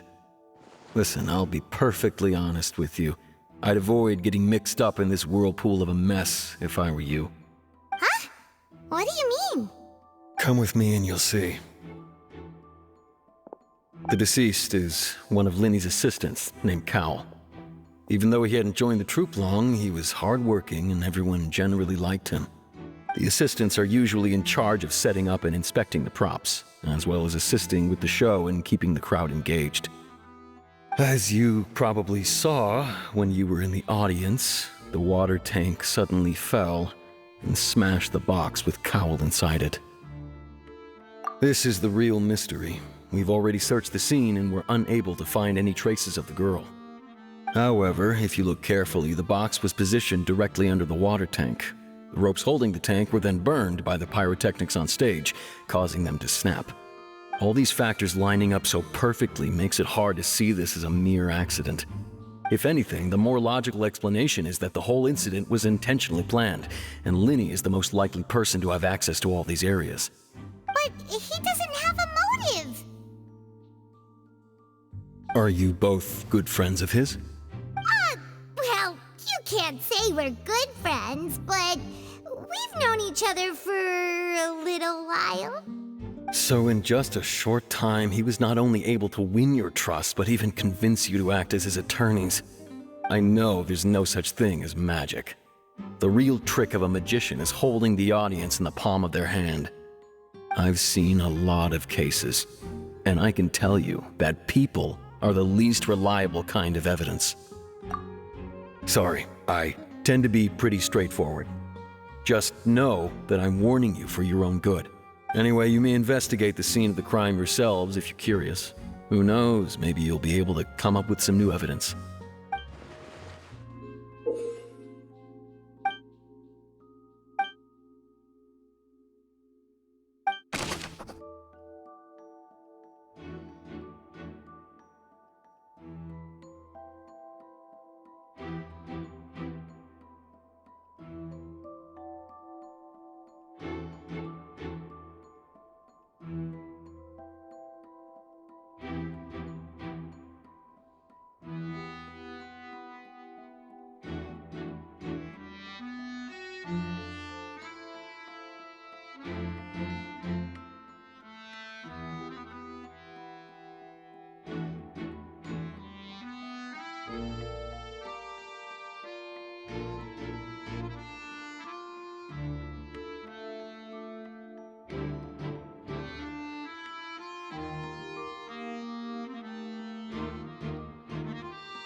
The investigation team has some new findings. Turns out there's an issue with the random number selector after all. See, I told you. What if the machine picked some big guy's seat? You think the murderer would have still made his move then? Sorry to interrupt, but we're helping Linny and Lynette with their side of the investigation. What were you saying about the number selector?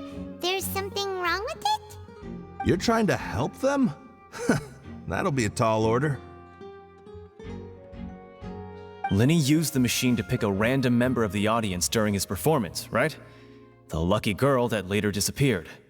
Well, we thought there might be a serious problem with the machine, so we had it taken away for further inspection. It turns out that the seat number it picked wasn't random at all. The machine picks that same number every time. I'm sure you already know that you have to make a reservation in advance to get a seat, regardless of whether it's a trial or some performance. In other words, Linny knew who would be sitting where from the very beginning.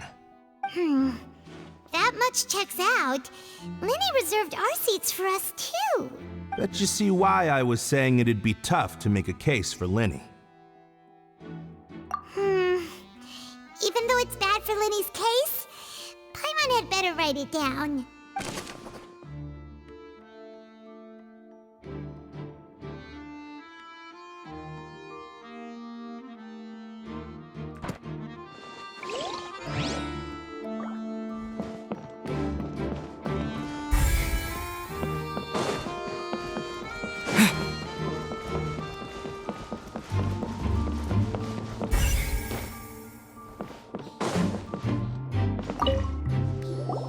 So this is the rope that broke and caused the water tank to fall.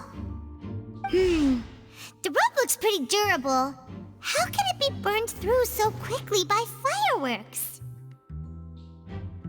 Why are you suddenly so serious, Traveler?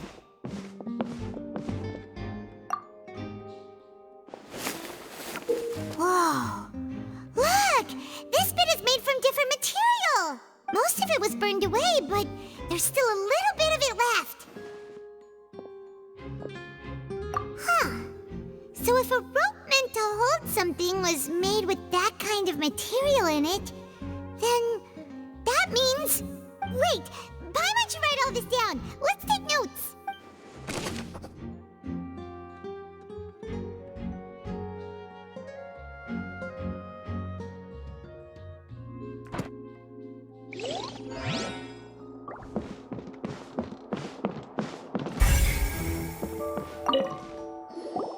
Hello there. What are you investigating? Oh, this location has also been cordoned off because the Magic Troupe members are currently considered prime suspects. The investigation team is still collecting evidence. The seats were all booked in advance, so we were able to deduce the missing woman's identity by checking the guest list. Sure, it's not like this is confidential information. We will publish it later anyway when we petition the public to help us find the missing person. Her name is Halsey. She's a painter from Fontaine who's made a bit of a name for herself. Apparently, she wasn't a regular at the Opera House, but she'd been feeling some pressure with her work lately, which made her decide to come see the magic show. The Magic Troupe members all claim not to know her, and we have looked into her social connections. It seems that she has no personal grievances or conflicts of interest with the suspects. Simply put, she wasn't related to the Magic Troupe at all, which matches the features of the previous serial disappearances. Were the victims of previous cases also chosen at random? That's how it seems to us, in any case. Apart from the fact that they were all young women of around the same age range, there really weren't any other connections between them. Okay then. No need to be so formal. If you do happen to see the missing girl, please be sure to contact us. It is of utmost importance that we get to the bottom of these disappearances.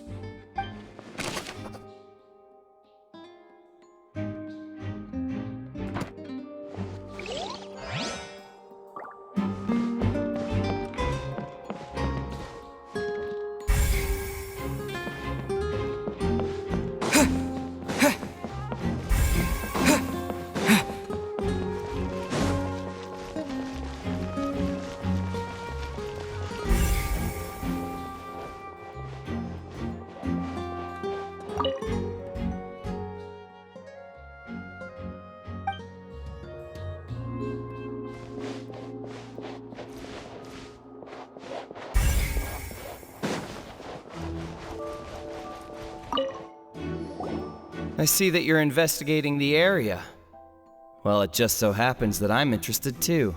If you find any new and interesting leads, be sure to share them with me, all right? We don't have too many thoughts yet. Then why don't I tell you my hypothesis first? The way I see it. And I'll start it with that loud thud.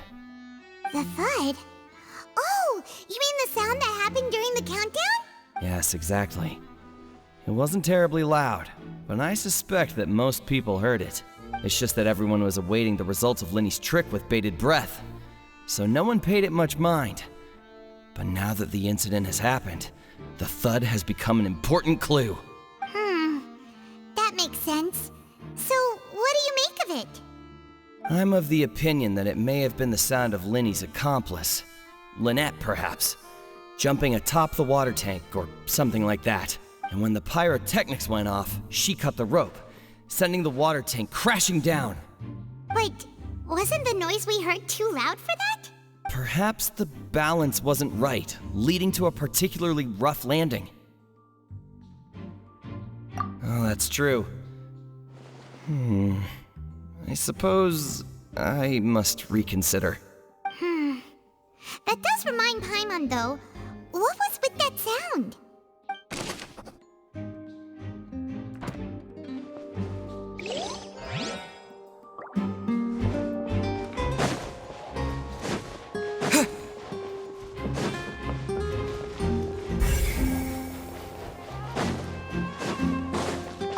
Linny's still talking to the guard. I think someone will be assigned to monitor us later, but that's alright.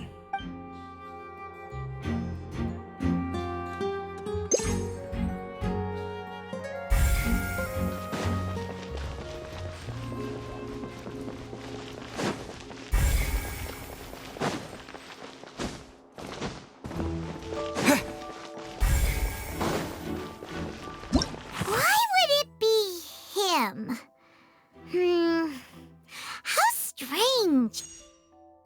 Gosh, no wonder the serial disappearances never got solved. We all heard that noise, didn't we? Whoever the murderer was, they must have made preparations well beforehand. This rope was obviously tampered with. People needed to register and reserve a seat for the show. That, combined with this number selector, could allow you to pick a young lady instead of some old fogey.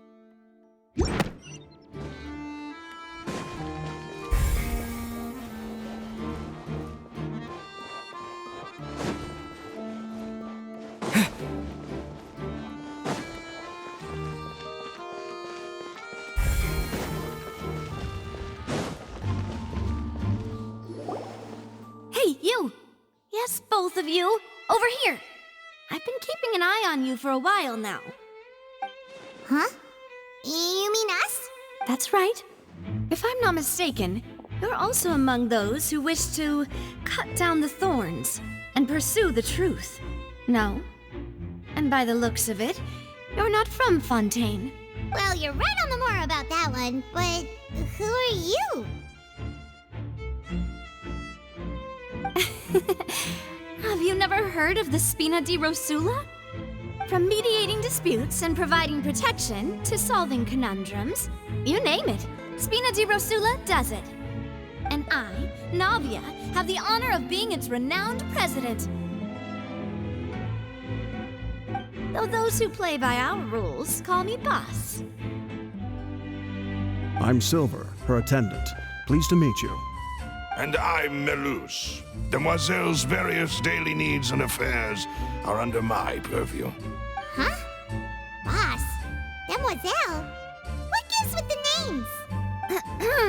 Well, I am the second generation president. Melus and the others are still used to my previous title. My apologies, Demoiselle. Should you prefer, boss, I will endeavor to use that instead. No need. You don't have to call me boss. Just Navia is fine. Okay, if you say so. Not that we're members of Spina di Rosula anyway.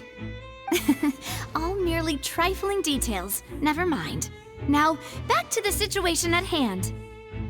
That's right. I've always kept an eye on the serial disappearance cases. My interest stems from a matter back from my father's time. Judging from the look of things, I find Linny an unlikely mastermind. Really?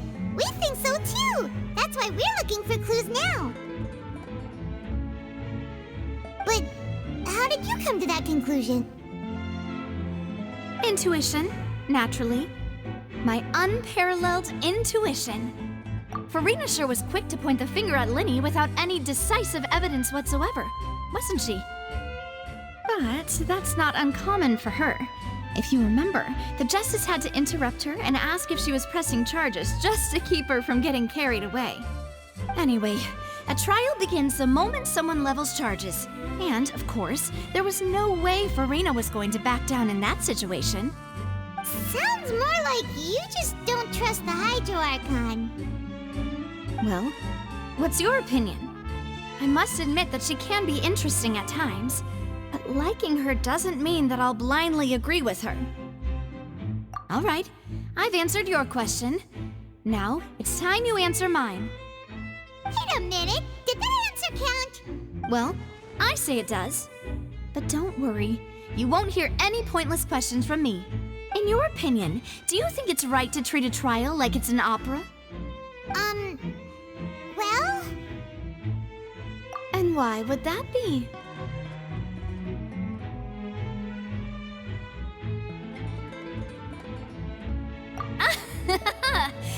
See, Silver and Melus? I told you they'd be different. Most astute of you, Demoiselle. I too think that the Traveler's response was most excellent. No matter how wonderful the script or how fervent the audience's expectations may be, the trials that go on stage here must be based in fact. And if that can be done, boss, then...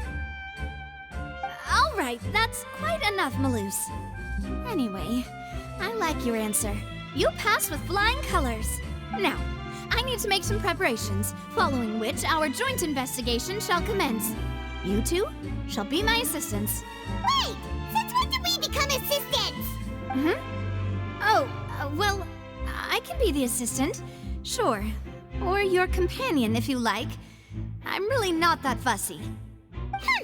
That's more like it. Far be it from me to brag, but I believe that Demoiselle's intuition will be instrumental in uncovering the truth. You wish to save a friend from false accusations, and we wish to unravel the disappearances. In this sense, our goals are aligned. You have a point. You're quite the talker, aren't you, mister? And what about you over there? What do you think? You seem like you've got something on your mind. I have nothing to add. Oh, alrighty then. We'll be making some preparations first. Just be sure to let us know if they start revealing Linny's tricks. Thanks!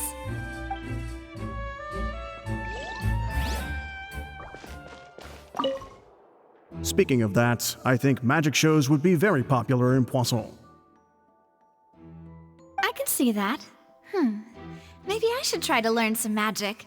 If I could make things disappear, cleaning my room would be a cinch. You need not worry about such things, demoiselle. That falls under my duties. Oh, right.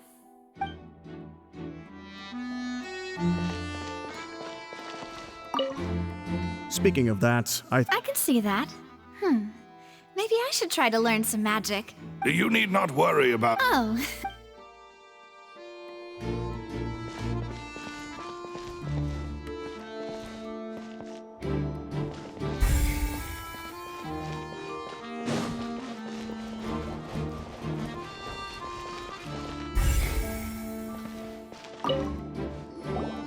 Sorry, but no one can freely enter or exit the Opera House at the moment. If you wish to leave, you must register your identity with us first. No, we're not leaving. We're representing Linny and Lynette as attorneys, so we're investigating the case. Were you always guarding this entrance? Yes. After the Chief Justice gave the order, everyone coming in or out must undergo a strict inspection. So, the missing girl couldn't have left from here. At least, not from that point on. I doubt there was much opportunity then, either. How can you be so sure, Well, because I was in charge of security near the entrance at that time. I couldn't see Linny's performance from here, which was quite a shame. Just my luck. But still, I did not abandon my post, and I stayed put no matter how loud the applause was. If someone had so much as even approached the door, I would have noticed it, let alone if they had tried to leave. We Melusines are good at that sort of thing, you know. So, it's safe to say the girl couldn't have left through here. Alright, thank you for your help. This will be useful info.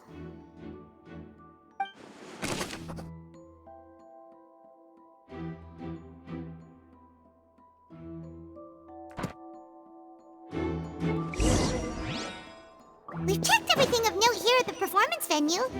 Paimon wonders how Linny's discussion with the guards is going. Let's go see, shall we? Ooh, things are getting in. Understood.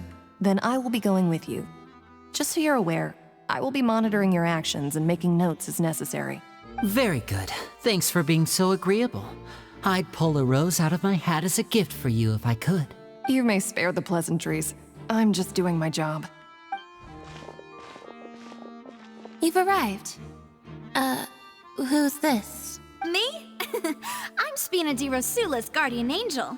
If you've got a problem, I've got the firepower. Sorry, I got a little carried away there. Call me Navia. I'm a partner of theirs, and will be helping investigate this whole situation. And these are my companions. Would you mind if they join as well? Fine by me. Oh, new helpers? I would be most grateful. Well, let's just say we're tagging along. It's not every day you get to see the secrets behind magic performed on such a large scale. I appreciate your kind interest. Come with me. We'll be heading below stage. Huh? Below stage? Yes, a world of secrets is hidden beneath this magic box, prepared specifically for this switcheroo trick. But before I reveal everything, you should have a look first. Notice anything strange here?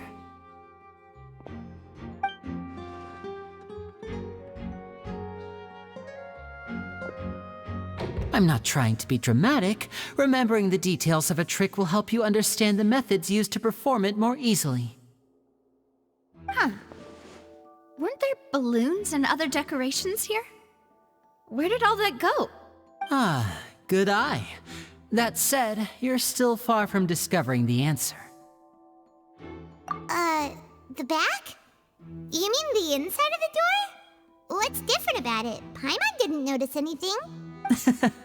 Very good indeed. I thought you might not be able to catch that, given that you were sitting in the first row. The back of this door was patterned. Those patterns are now gone, replaced by a smooth wooden board. So, if you put 2 and 2 together, what do you get? Exactly. All right, let's go. I'll tell you how it works as we head down.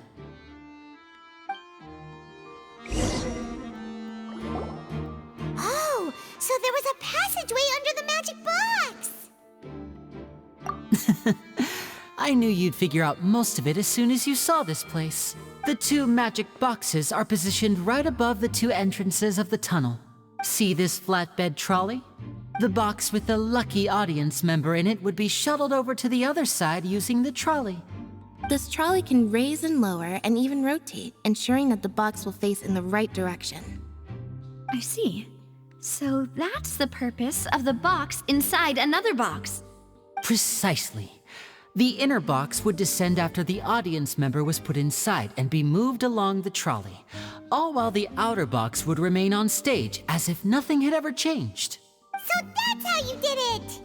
Once the box was lowered, the trolley would store some energy through this device here, with which it would complete the rest of the steps.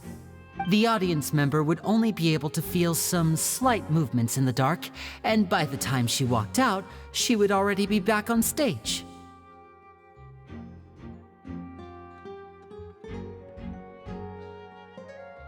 Right! You were talking that whole time, and you even came out for a moment near the end! Ah, yes. A phonograph operated by Lynette was used to achieve that effect. My assistant and I had already scripted our conversation beforehand. When the countdown began, I had already gone to the opposite box via a tunnel using that ladder. And what about Lynette? Where was she? I was in the mezzanine space in the back of the box. Oh, interesting! That's how we were able to coordinate Linny's lines with the assistant. And by the way, I was the one who walked out of the box at the end. I mean, we are twins. All it takes is a change of clothes and no one can tell who's who. And that's my favorite part of this trick. Only Lynette and I can perform it. So that's how it all worked! Wow, every detail you revealed was more amazing than the last! Lynette would briefly walk out of the box and then go back in, jumping into the tunnel and escaping before the box on the trolley could finish ascending. And then I walk out of the other box in the audience area, and the trick would be complete. The operative word here being would. But as you saw, Cal was in the box, not our audience member. She, on the other hand, mysteriously vanished. We really don't know how that happened. If not for that interlude, this would have been an astonishing trick. I probably never would have figured out how you pulled it off. And yet, to think that someone was able to use this magic trick to commit a crime. Could we have a look around? I think we can come up with some more leads. This is the scene of the crime, so Linny and Lynette are not permitted to stay here. I'll escort them back up. Yes, of course. No need to be so strict now. I won't disappear into thin air, you know. Thanks, everyone. We're counting on you.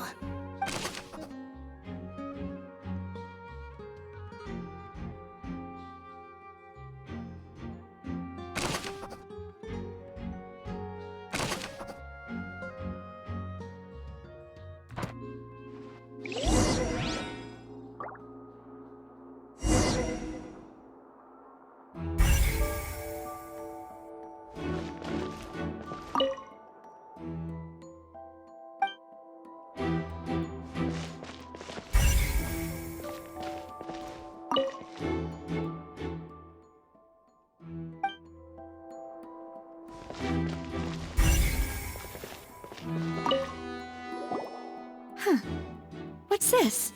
Looks like a hook tied to the end of a rope. Huh? There's all kinds of odds and ends here. Perhaps it was a prop for a different trick. But why would it have been left here? Whatever it is, let's make a note of it first.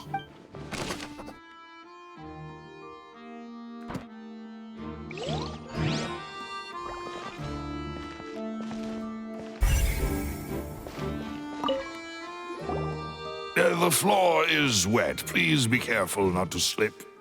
Speaking of which, why would there be water here? Oh, Paimon knows! It's one of those tricks where you pour water into a jug and then flip the jug over only for the water to disappear. And here's a broken vase. Huh. Did the trolley knock it down while moving? That can't be. The trolley trolley moves along tracks from start to finish. It couldn't have hit the vase at this distance. Let's note this down too and think about it later.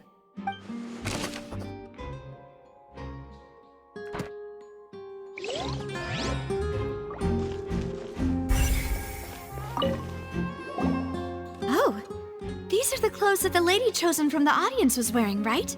Her clothes are here, but she's nowhere to be found. Right! And do you really need to do that if you're kidnapping them? Ugh, this is so confusing. Paimon doesn't want to be a detective anymore.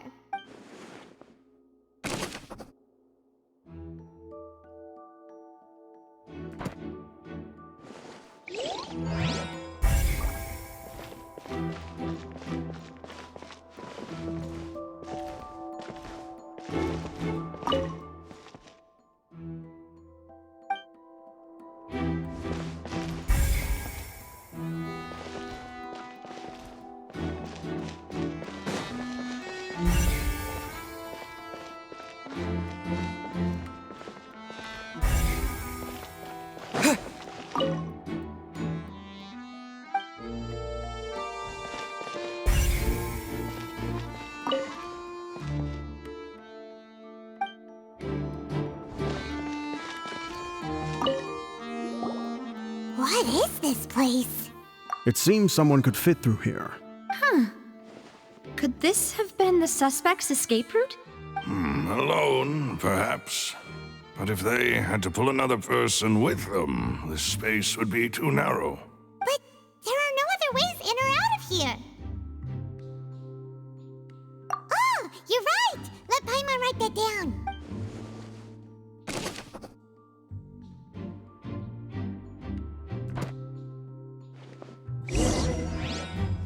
Seems we're just about done investigating down here. Yes, let's head back up.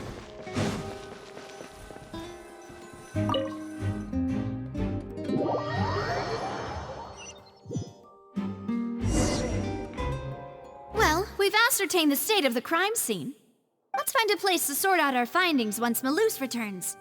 It seems to me that there are several things that don't add up here. Apologies for the wait, demoiselle. So, what did the guards say? Did the criminal escape through the vent? They believe the odds of that are very low, since the vent leads to the Opera House's basement. The guards have checked the area carefully.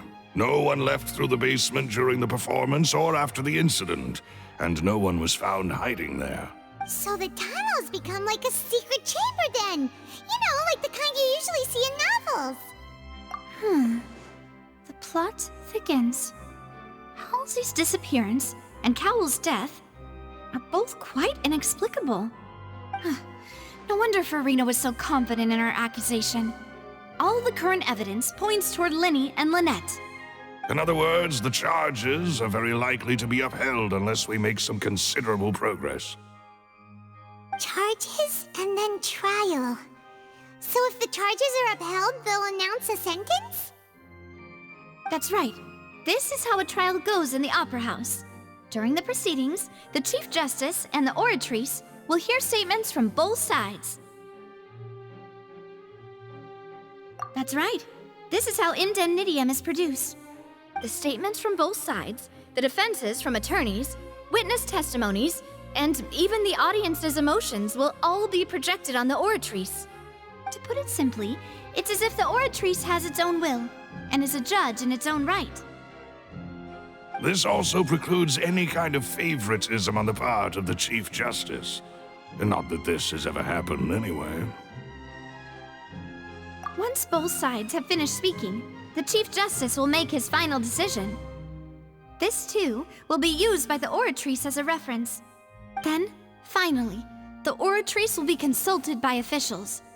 The result it returns is the will of justice itself. Huh? So that machine is the one that actually decides? Paimon thought Neuvillette called the shots. In practice, there is very little difference. Both have always come to the same judgment, which is why people have great faith in the Chief Justice.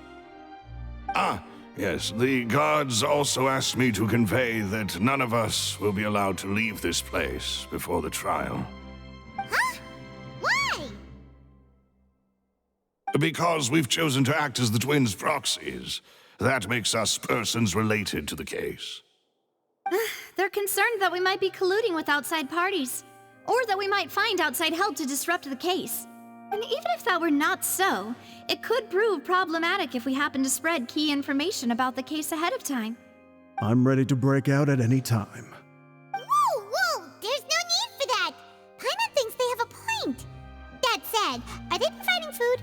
Of course. I just hope you don't mind the lack of options. I'm afraid that catering to all tastes is not in the cards, nor is any guarantee of balanced nutrition.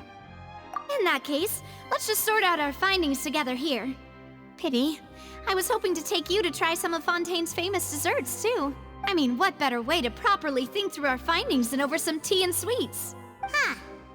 Breaking out suddenly doesn't seem like such a bad idea after all. Just kidding! Paimon will still do her best, even if there are no snacks. What do you mean, no snacks? Of course we'll have snacks. If we cannot buy some, then we'll simply make some. Huh? Here? But how? Understood, Demoiselle. Everyone, please come with me.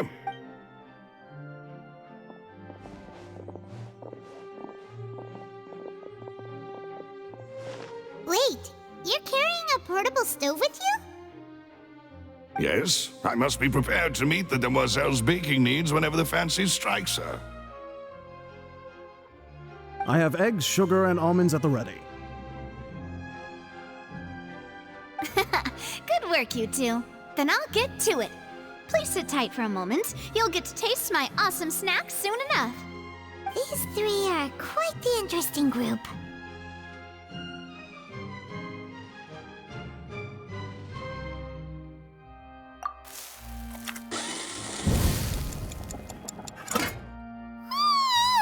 And Paimon thought it smelled good while it was still in the oven!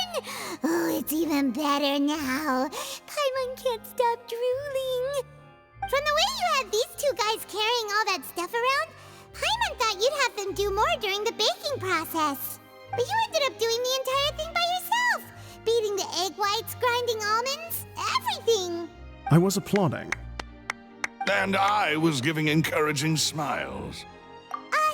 Paimon was just thinking, aren't you worried about getting your fancy dress dirty beating egg whites and baking like this? Well, I don't think it's carved in stone anywhere that fancy ladies can only read books, sip tea, ride horses, and play the piano. I just really enjoy making snacks. Don't underestimate beating egg whites, by the way. It's a real arm workout. You also need to beat them to just the right consistency, or your macarons will crack.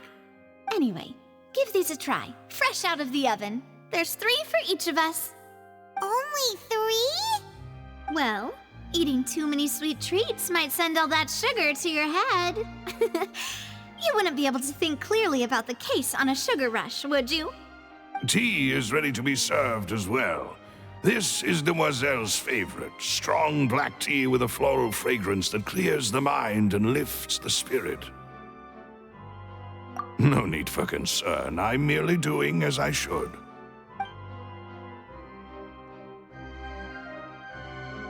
All right then, down to business. As Paimon mentioned previously, the tunnel seems to be something of a secret chamber. However, we can assume that Linny and Lynette were not alone within it. Some criminal also occupied its sealed confines. The magician twins could have committed the crimes, of course, but they lack any logical motive. Exactly! Why would they do such a thing right when everyone was watching? The flower vase and the thud we heard during the performance could indicate some altercation between Halsey and the criminal in the tunnel, resulting in the shattering of the vase, the discarding of her clothes, and her abduction. Perhaps the criminal thought that since she was chosen from the crowd, she would be too easy to identify if she was still wearing the same clothes. Paimon thinks that makes sense, but the real trouble is... True. None of the clues we found thus far support the existence of this third person. But the only people left to consider are both technically victims, whether it's the missing girl, Halsey, or poor Cowl. Huh.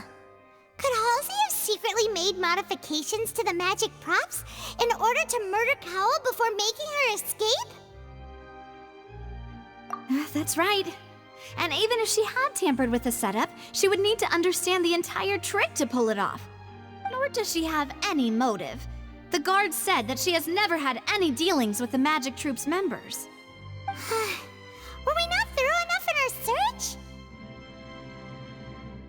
From the sound of things, this is turning into an impossible case. Your macarons are amazing, though, Navia.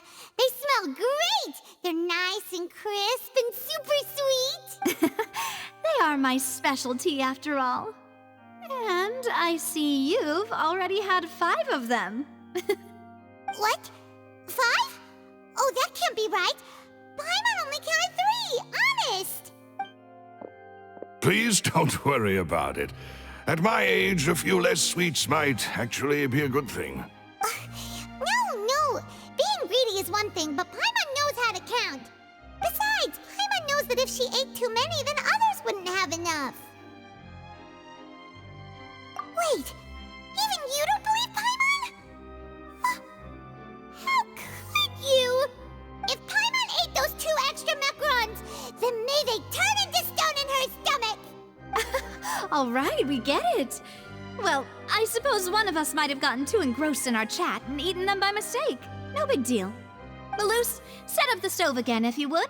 Huh? What are you doing? Making sure everyone gets 3 macarons, of course. Exactly. We don't want to trouble you. As you wish, demoiselle. And I have the egg, sugar, and almonds. Well, this really is your hobby, huh?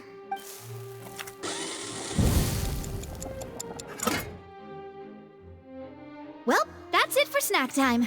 I'm going to have another look around the area. I don't know what we're looking for yet, but we've still got some time. As attorneys, I suggest the 2 of you think the case over again. It would be awkward if you got all tongue-tied on stage during the trial.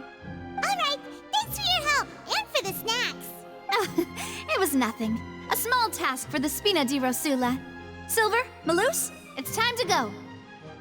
I'll be back if I find anything new.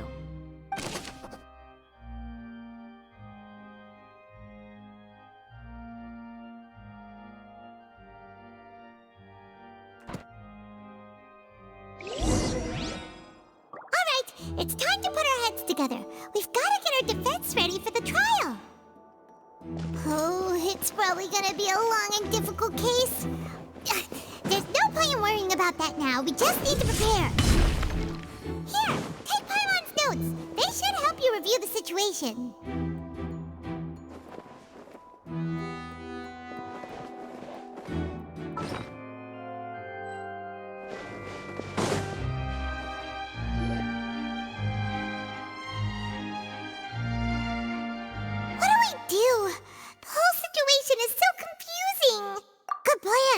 Impossible things don't just happen. We'll get to the truth one way or another. Just relax. Even if everyone else suspects Lenny and Lynette, at least we will be supporting them from the stands. Besides, I doubt Farina understands any more about what happened than we do. Thanks, Navia.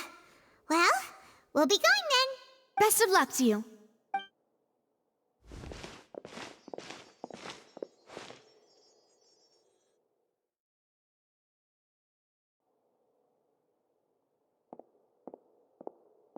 Ah, finally, you're back.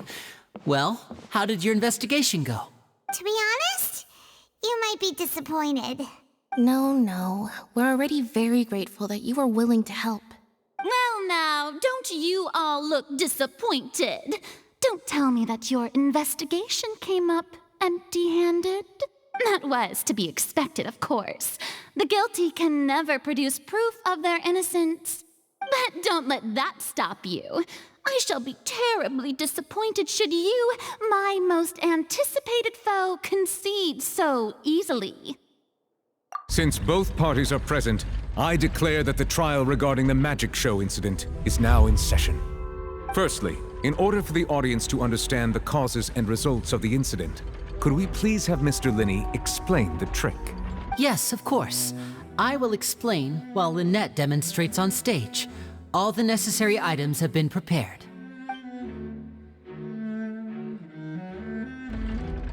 Thank you, Mr. Linney. In that case, I take your statement to be that you ran to and remained hidden within the magic box in the audience stands once the trick began, and thus could not have committed the crime. Is this correct? Yes, that's correct, Your Honor. In that case, I call upon the prosecution. Lady Farina, do you wish to refute his statement in any way? Why, of course I do. Allow me to take the first shot and break this case wide open. Mr. Linney is clearly lying. There is no way you could have been in the box the whole time if you were to abduct Halsey and murder Cowell. In fact, I'd say you were hardly in that tunnel at all. That is simply your hypothesis based on the presumption that I'm guilty. Oh, is that so? And if I may ask, what did you hear while you were inside your box? The roaring countdown of the crowd, of course. That's how I kept track of the time and built anticipation for the finale. And you didn't hear anything else at all? Nothing that might leave an impression of any kind? No, nothing. I see. But when the count reached 30 seconds or so, there was a thud. One so loud that I believe practically everyone heard it. Huh? Hey, hang on. Something's not right here. Yeah, I'm sure he could have heard a noise that loud from inside the box. I was right by the box, and I definitely heard the thud.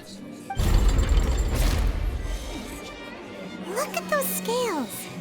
Could those mean...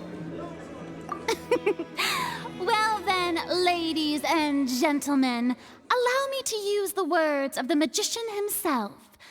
You never know what can happen in the blink of an eye.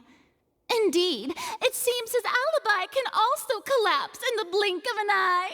Of course, I have armed myself to do far more than smash your alibi. Confidence cannot go unfounded, and my foundations are rock solid. Tell me, aren't you and Lynette actually from the House of the Hearth? The House of the Hearth?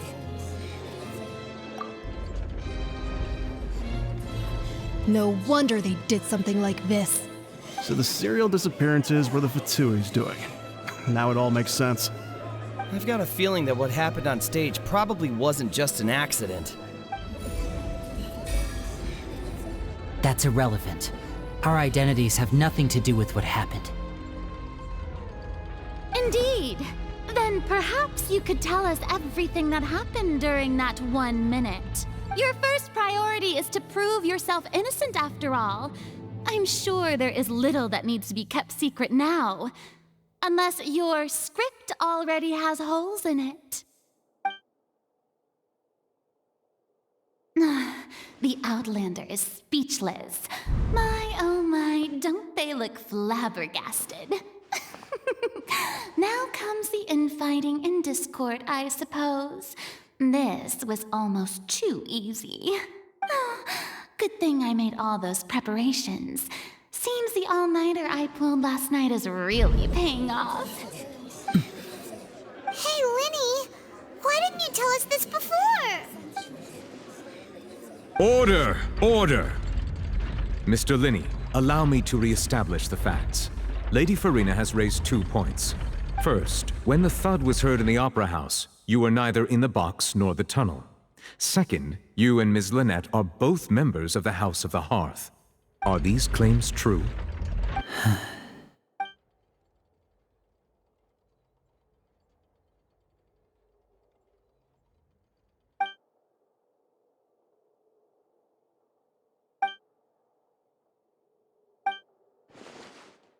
Please answer my question, Mr. Linney.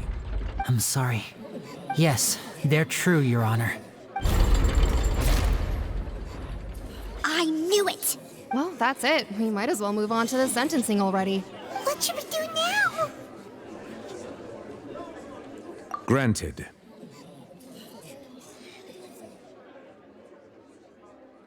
In that case, what is your request? Is that really necessary? They're already as good as guilty. The defendant deceived their own attorneys. What is there left to discuss? Order! Order, I say! Your request is reasonable, and we shall adjourn. This trial will reconvene in 1 hour. So you would stick to Mr. Linney's defense even after knowing what you do now? You certainly have more professionalism than I thought. In that case, my dear audience, let's allow the joy of victory to steep for a little while longer.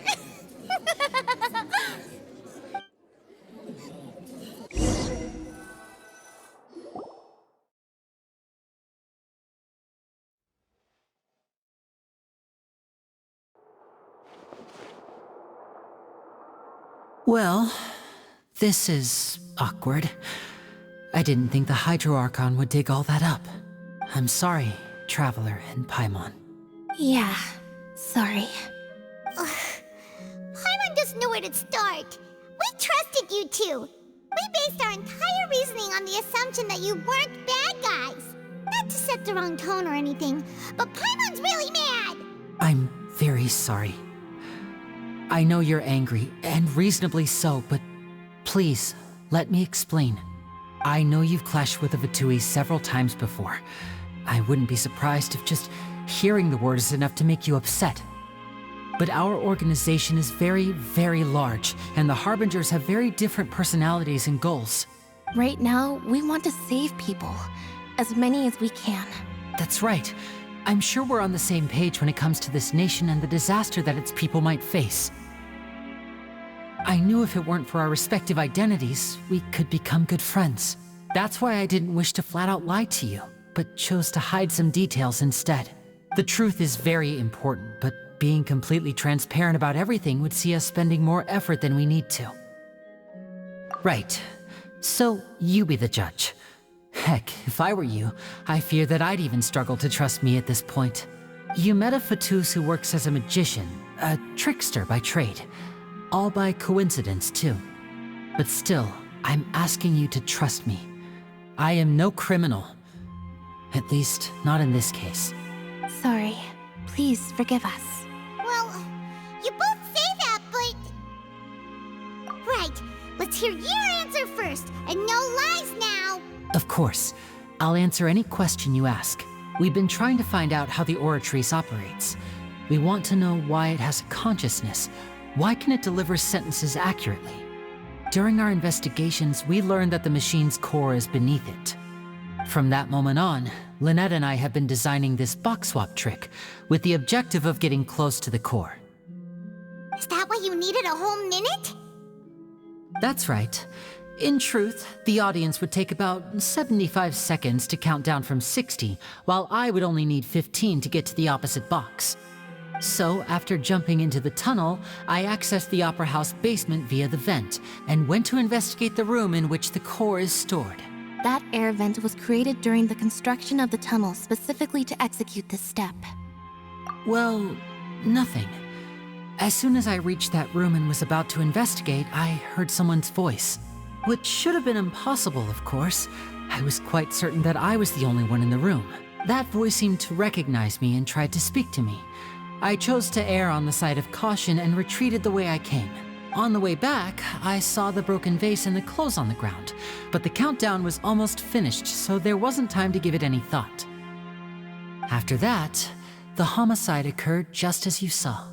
Well, that explains why you didn't hear the thud. Because of that prophecy I told you about, of course. We must know all we can about this nation's secrets in order to deal with that prophesized crisis. That's the only way we can save everyone. So, there you have it. The whole truth. I swear, I didn't hide anything from you this time. It was never my wish to proceed under this cloud of mistrust either. But like I said earlier, you can be the judge. If you want to leave because you don't trust the Fatui, there's nothing I can do to stop you. Well, Traveler, you decide. Paimon will follow your lead however you choose.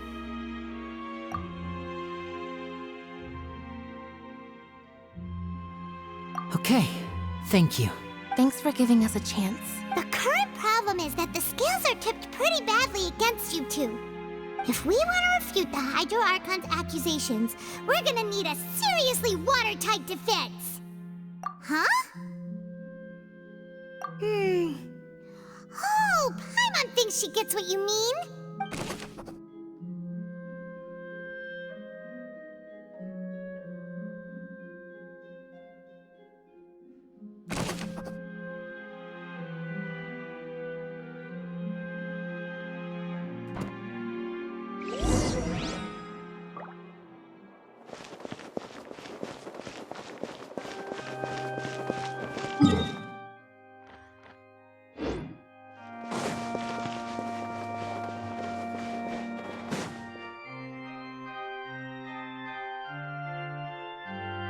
Both parties have returned to their positions. Let us continue the trial. When last we left off, Mr. Linney acknowledged the new evidence presented by Lady Farina as fact.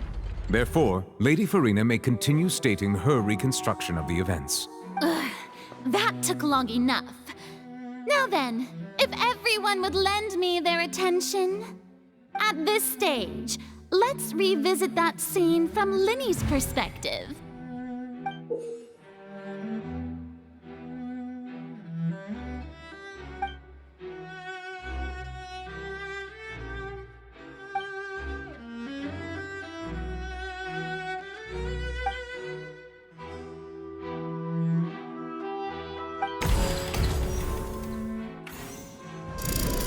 Countdown began, he entered the tunnel.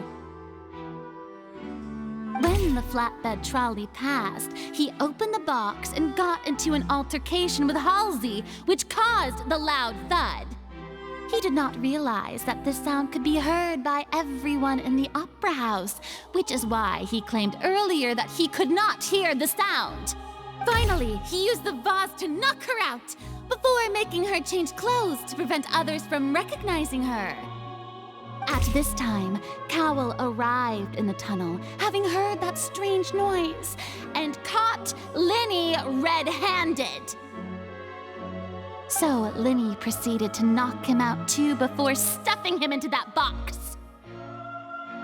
Afterward, Linney passed the unconscious Halsey to his accomplice through the magic box in the audience stands, before operating the devices such that Cowell's death would be ruled an accident. And there you have it. That's the truth behind what happened. Does the defendant's side have any objections to Lady Farina's description of the events? The key to refuting Lady Farina is the order of events, what Linney experienced, and what he saw.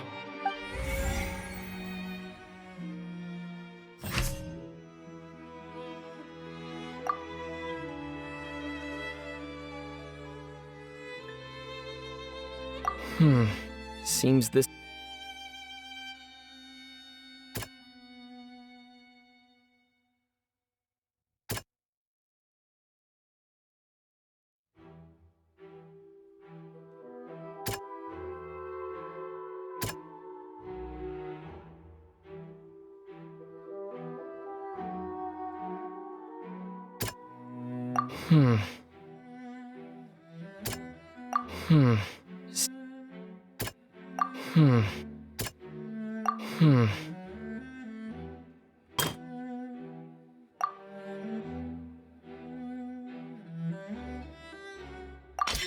According to Linney, he left via the vent after entering the tunnel. He couldn't have had that altercation with Halsey.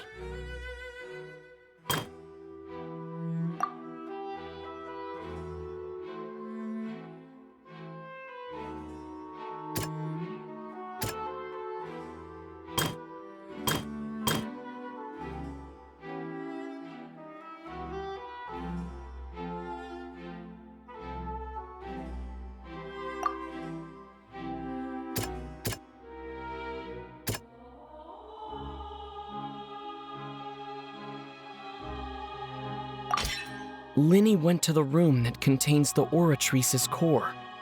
This is the actual truth.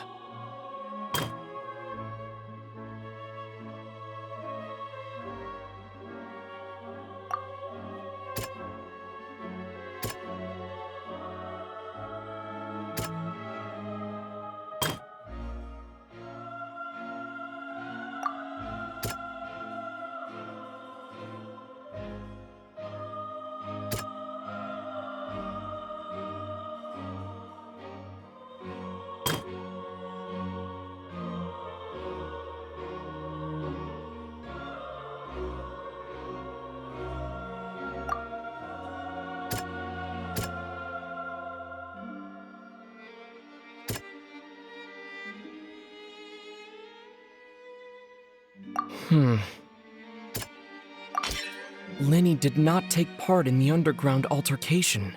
He only witnessed traces of the aftermath. Attention! Ace Detective Paimon has something to say! When the countdown started, Linny did indeed go into the tunnel. But he immediately used a vent to access the Opera House basement, which is where the underground core of the Oratrice is stored. Once he reached that area, he heard a voice in what should have been an empty room. Since he felt something was amiss, he returned immediately. The crime scene had already developed by the time he reached the tunnel again, and in order to complete the magic trick, he did not remain there for any length of time. Finally, he reached the surface, and that was when the accident happened from his point of view. Therefore, he's innocent!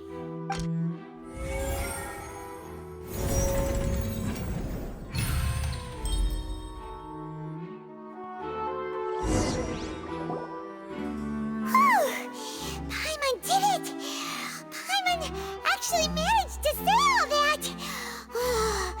Wasn't it awesome? In other words, you believe that he knew nothing of the incident? That's right! My reasoning?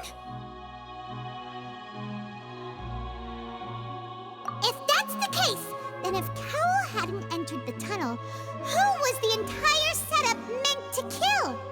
Assuming that what you say is true, Linny only needed to kidnap the young girl to cause a new disappearance case. What would the point of killing someone on stage be? Oh, they have a point. That's right, you tell him! And that's why they're partners of mine. They've managed to turn things around. Oh, well, your denial is very strident, I'll give you that. But what proof do you have to back your claims? Of course I do. If he had been in the magic box the whole time, how could he have not heard that sound? Why do you ask? You're saying that he wasn't?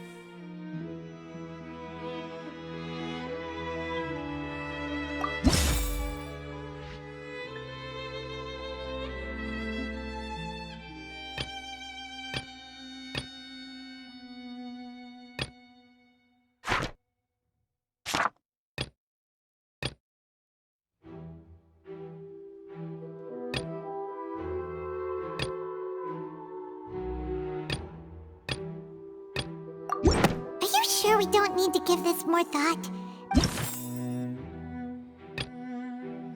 Are you sure we don't need to give this more thought? That's right! Linny wasn't in the box or in the tunnel. That's why he didn't hear anything strange during the performance. This means that when the crime happened, Linny had already entered the basement via the vent. The same clue you used to disprove his alibi has now become the best proof! How do you like that? Well played. To think you'd use such logic. Well then, if it wasn't Linny who committed the crimes, then who was it?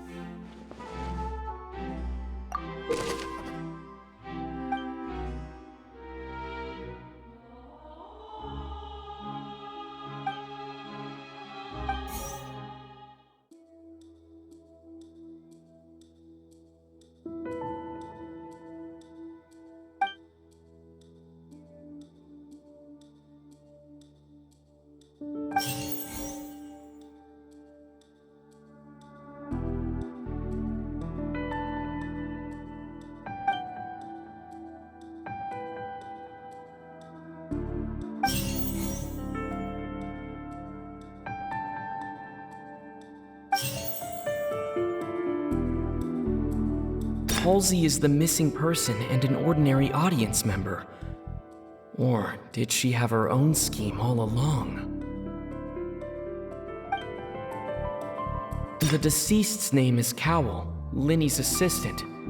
He would have been able to tamper with the equipment. Could there have been a third person involved? Is that really a possibility? Halsey is the missing person. Could there have been a third? The deceased's name is...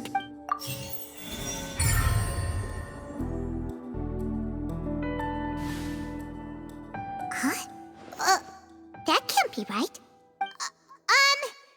The killer was, in fact, Cowell, the deceased! Oh, is that so? How interesting! Let's hear your reasoning then. What I must do next is recreate the truth. What Cowell did, and how he went from would-be perpetrator to victim. Halsey's clothing was in the tunnel, so there must have been some fear that she would attract attention.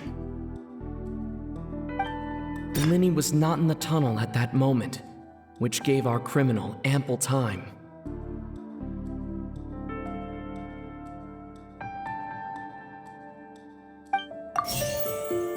It would have been tough for both people to fit into that vent. They would likely have bumped into Linny as well. No one entered or left the Opera House through its entrances, so where would the criminal have wanted to take Halsey? The sound we heard may have come from a clash between the missing Halsey and the criminal.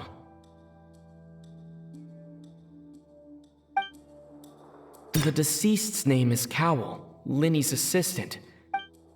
The sound we heard may have come from a clash. No one entered or left the Opera House. Halsey's clothing was in the tunnel, so there must have been some fear that she would attract attention.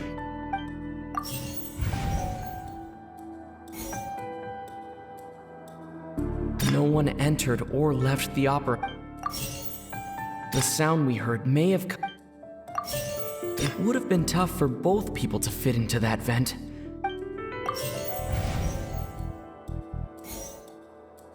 The deceased's name is Cowell. It would have been tough for both people to fit into that vent.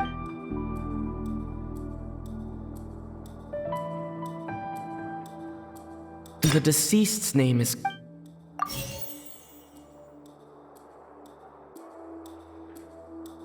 The sound we heard may have come from a clash between the missing Halsey and the criminal. Halsey's clothing was in the tunnel. The sound we heard may have come from a clash between the missing Halsey and the criminal. The sound we heard may have come from a clash. No one entered or left.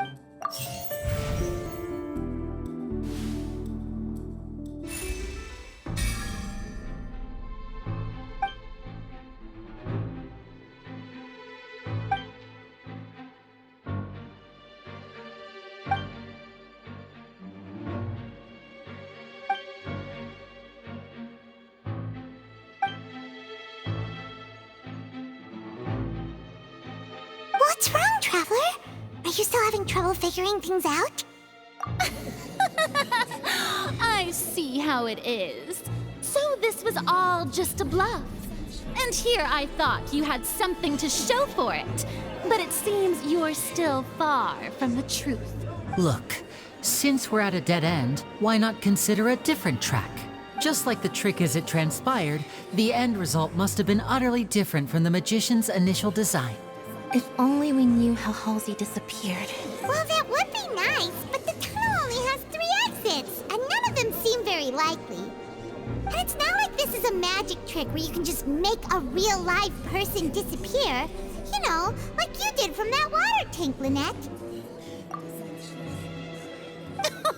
Excuse my interruption, dear opponents, but do you not see that the crowd is growing impatient? There is no greater sin in this opera house than an awkward delay in the performance.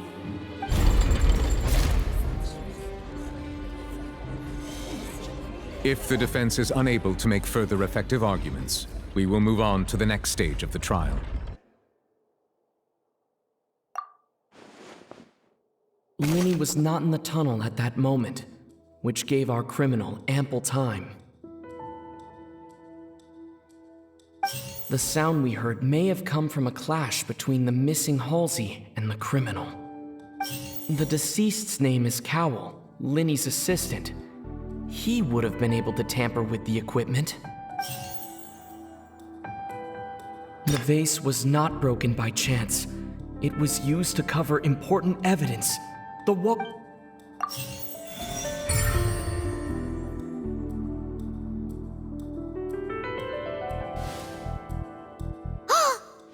gets it! It all comes together if Halsey disappeared instead of being kidnapped. Lynette escaped from the water tank, vanishing gradually and leaving only clothes behind. If there's a similar method where a person could be transformed into water... Oh, just a moment, please. I do hope you know how preposterous you sound at the moment. How could a person ever be transformed into water? This is reality we're talking about here, not some magic trick.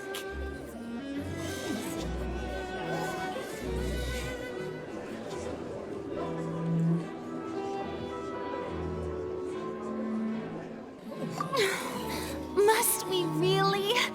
I should think that of anyone. Your friend Linny already knows this truth very well. Magic tricks are ultimately just illusions and misdirection.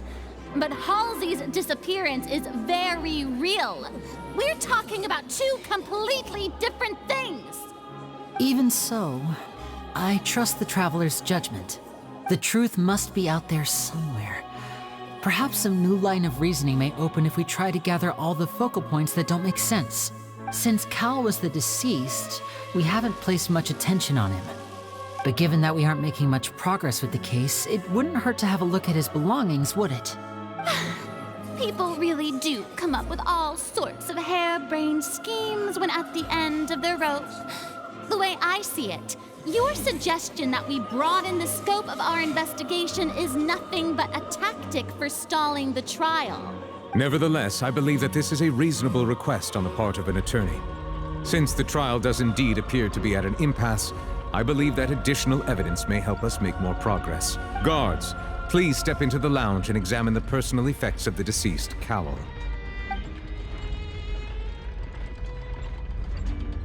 We are still examining the items, but we have already made critical progress that we feel must be shared with everyone post-haste.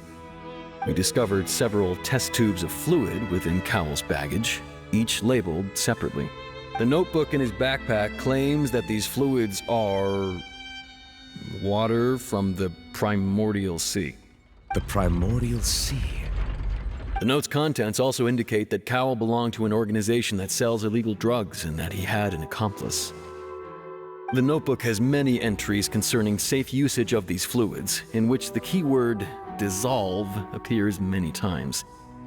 One of these tubes was labeled Opera Epiclese, along with yesterday's date. It is empty. The notes also state that these dissolution properties work exclusively on people from Fontaine. It's likely that Halsey was chosen as some sort of test subject. As such, we believe that the defense's hypothesis is, in fact, supported by sufficient evidence. You've got to be kidding! People dissolving into water? Could something so ridiculous actually be true? Wait a moment. This reminds me of a certain prophecy, but it's just a coincidence, isn't it? Huh. If people can become water, does that mean that the water tank's real use was as a means to hide water stains? And if Cowell was targeting that girl... Wait just a minute. Could that mean... You two, with me, quick! Demoiselle, wait! What about your partners? Let's go. Just trust me. Order! Order! It is undeniable that further examination of the deceased's personal effects has yielded some surprising results, but we cannot yet verify the veracity of these clues. Still, let us assume that these clues are indeed authentic, albeit with the understanding that Ms. Halsey has yet to be found. Guards, please continue examining the items along these lines. Mr. Linney, it appears your hypothesis is supported by the evidence, so please continue speaking. Of course. Thank you, Your Honor. If we uphold this hypothesis, I believe that many of this case's seemingly unrelated clues can be connected together. Right! Like the metal hook! That one didn't make sense at all. Let's think about this. Cowell's methods must have something to do with that water from the primordial sea.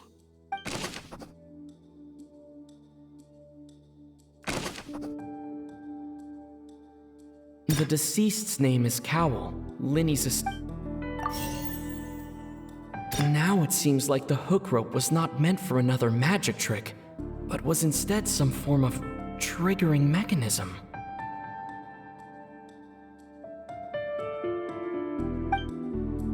Lynette was in the magic box. I remember there was something else within the inner layer of that box.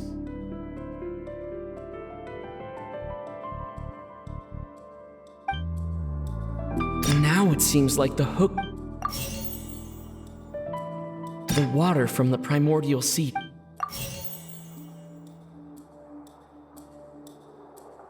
I remember there was something else within the inner layer of that box.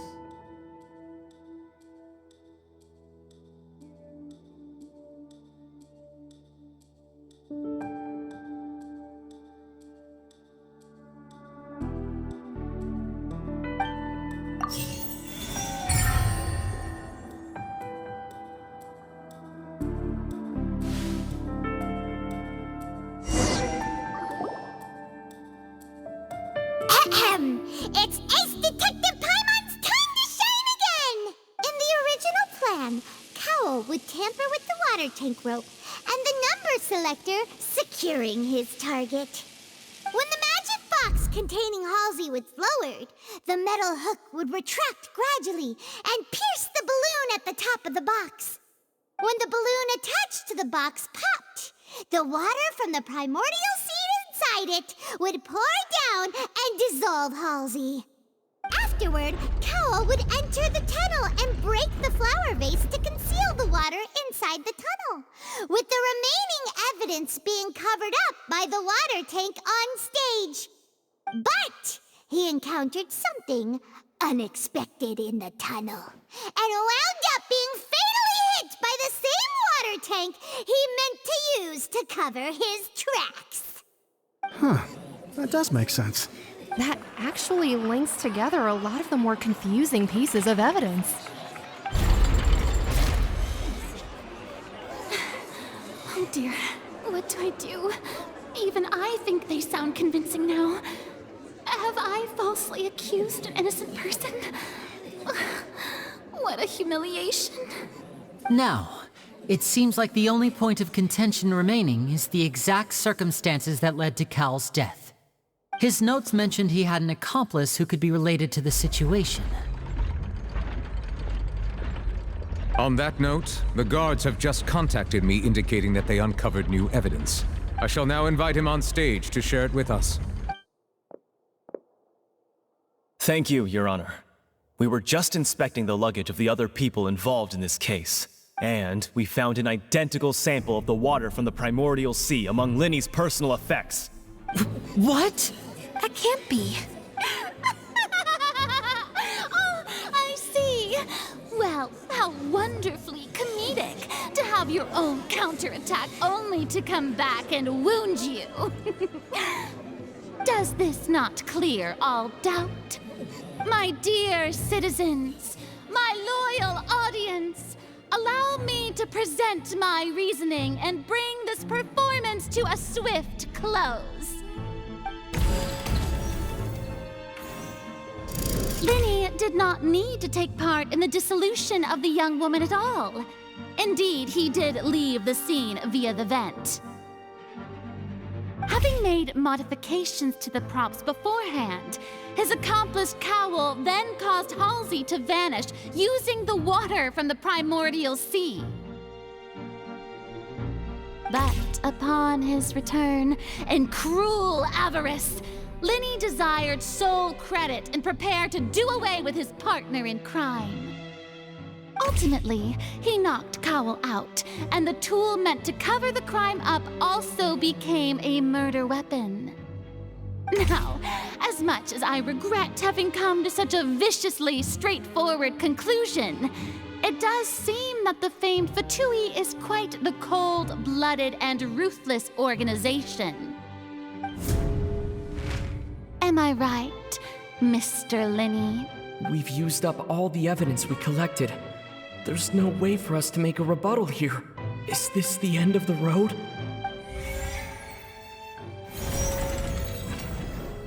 Oh no! Paimon can't think of anything either. It doesn't look like there's any way around this. Seems using the water as new evidence was too good a move. Oh, why did this have to happen now?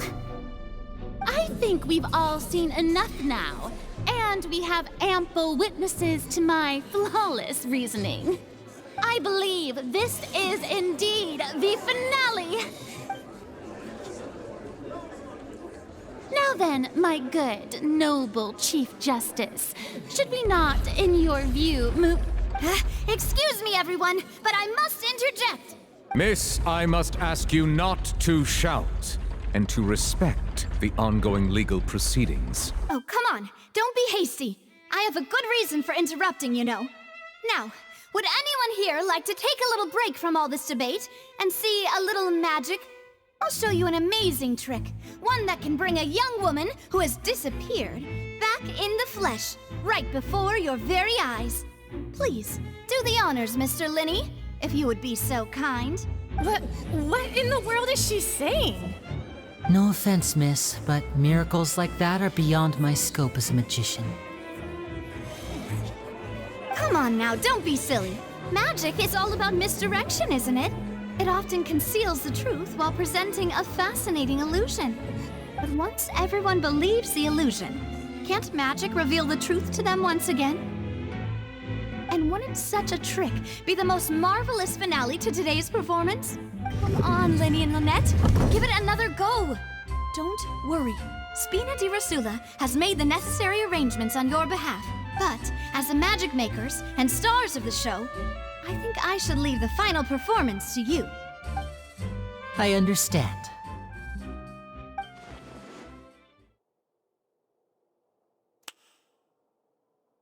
And voila!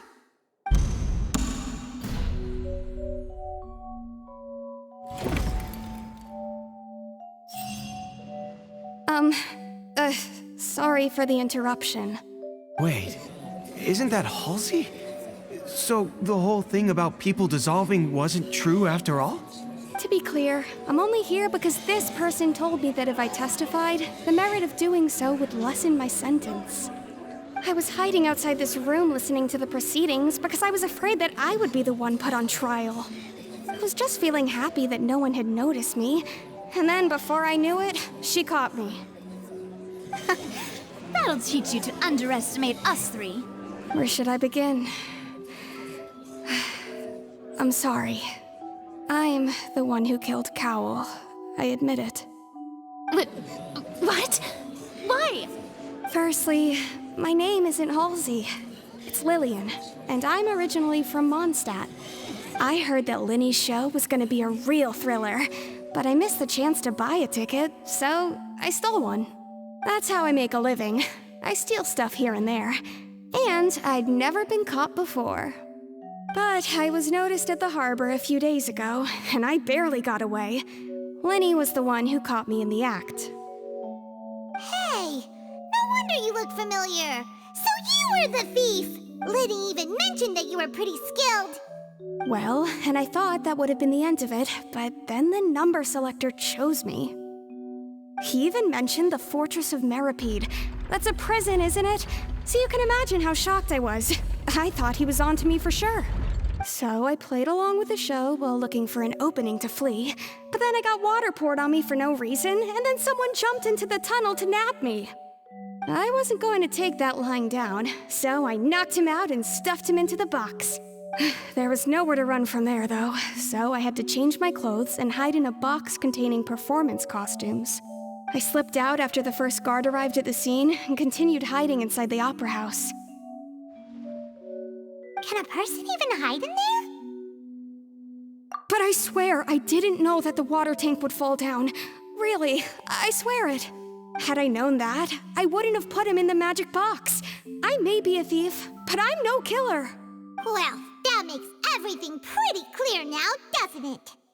This time, we need to tell the entire story from Lily Ann's perspective.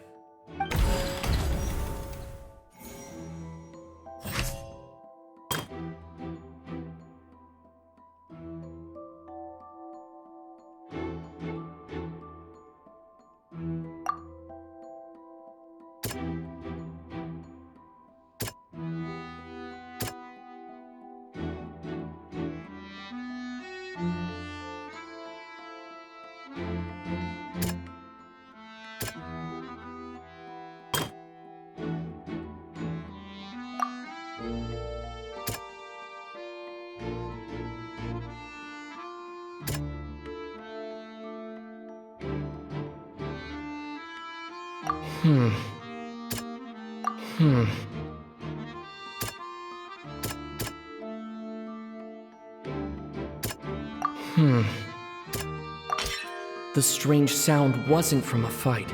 It was Lily Ann's attempt to break out when she was frightened.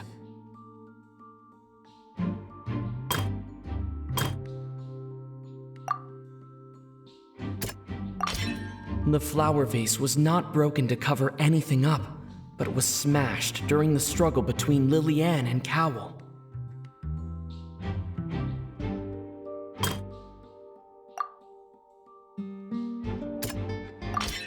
Lily Ann was afraid that she would be recognized if she left, so she changed clothes and hid, biding her time.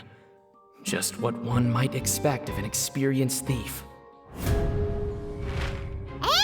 it's Ace Detective Paimon time! Having been selected out of the blue, Lily Ann panicked. Her panic only intensified after she entered the tunnel and had water poured on her head.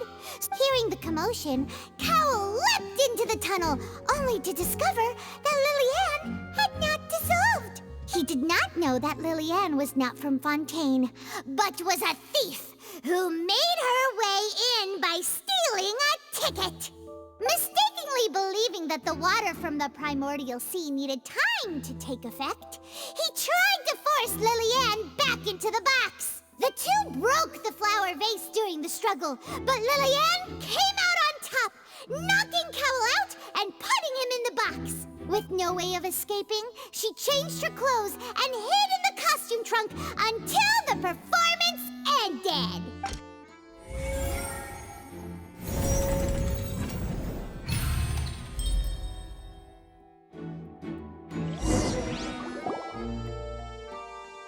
She knew that she would have to go through guard inspection if she tried to leave afterward. So, she has been trapped in the opera house these last 2 days. She had already become desperately hungry by the time we were chatting over macarons. So, she swiped 2 of them right under our noses. Talk about a sneaky thief. At this point, all the events that happened in the tunnel have now come to light. Ah, so that's the whole story. Bravo! Bravo! Now then, Lady Farina, do you wish to speak against the defense's statements? Please answer the question, Lady Farina. Also, if I may add, the trial has not yet ended. As such, I request that the prosecution not leave the room before the proceedings have concluded. What, are you reading my mind now? No, I have no further arguments. I admit defeat. But really, could you at least have left me with some dignity? Wow, look at that! She's like a deflated balloon now. If there are no objections, then as the Chief Justice of Fontaine, I shall once again repeat the full sequence of events.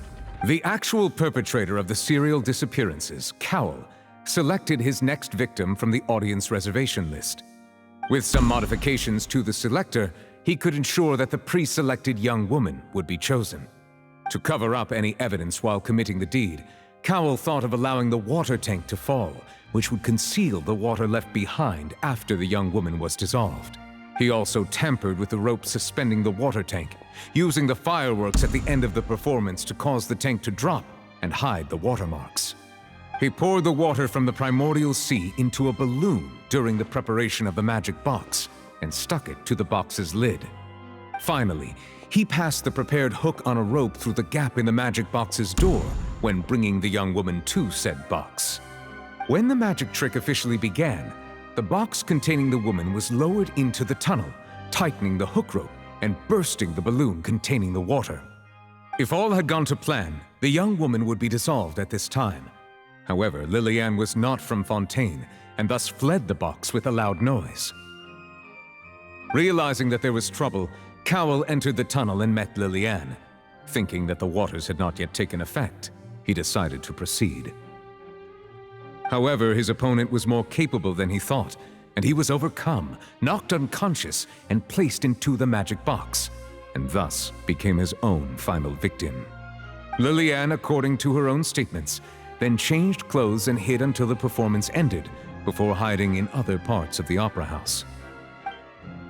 As for Linny, he was in the underground structures within the opera house, and was thus ignorant of these happenings. From this reconstruction of events, we can conclude that Linny, the accused, is in fact innocent. While there is much in Linny and Lillian's conduct that should still be investigated separately, this case, at least, can be handed over to the Oratrice to make the final decision.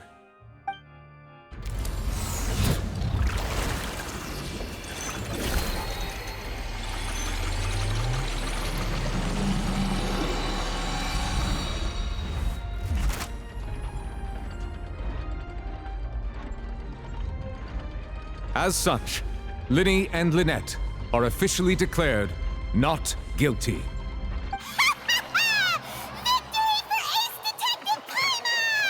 Great work, partners. Thank you all. Thank you so much. Next, I think we deserve an explanation, Guard Vaughn. How did you find the water from the primordial sea in Linny's baggage? Right! Your discovery caused me to make a serious mistake, you know. Or was that not a discovery, but false evidence that you dared to bring before this court? I suspect that the accomplice mentioned in Cowell's notes was not Linny, but you, yes? I'm sure you know what you must do to lessen your sentence. Speak quickly! Unless you want to earn yourself a one-way ticket to Coupon Town. I was just following orders. We were supposed to place blame for the serial disappearances onto Linny, and thus cause suspicion to fall on the Fatui. The higher-ups said this was the best opportunity to do so.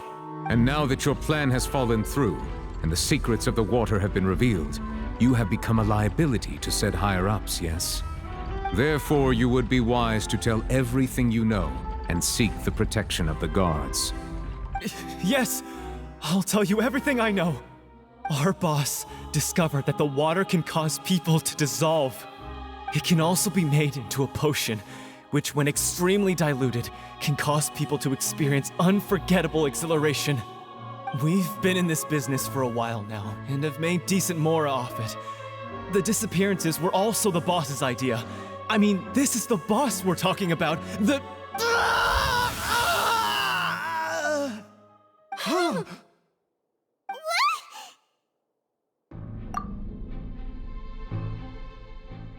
And now he can no longer talk. Such ruthlessness.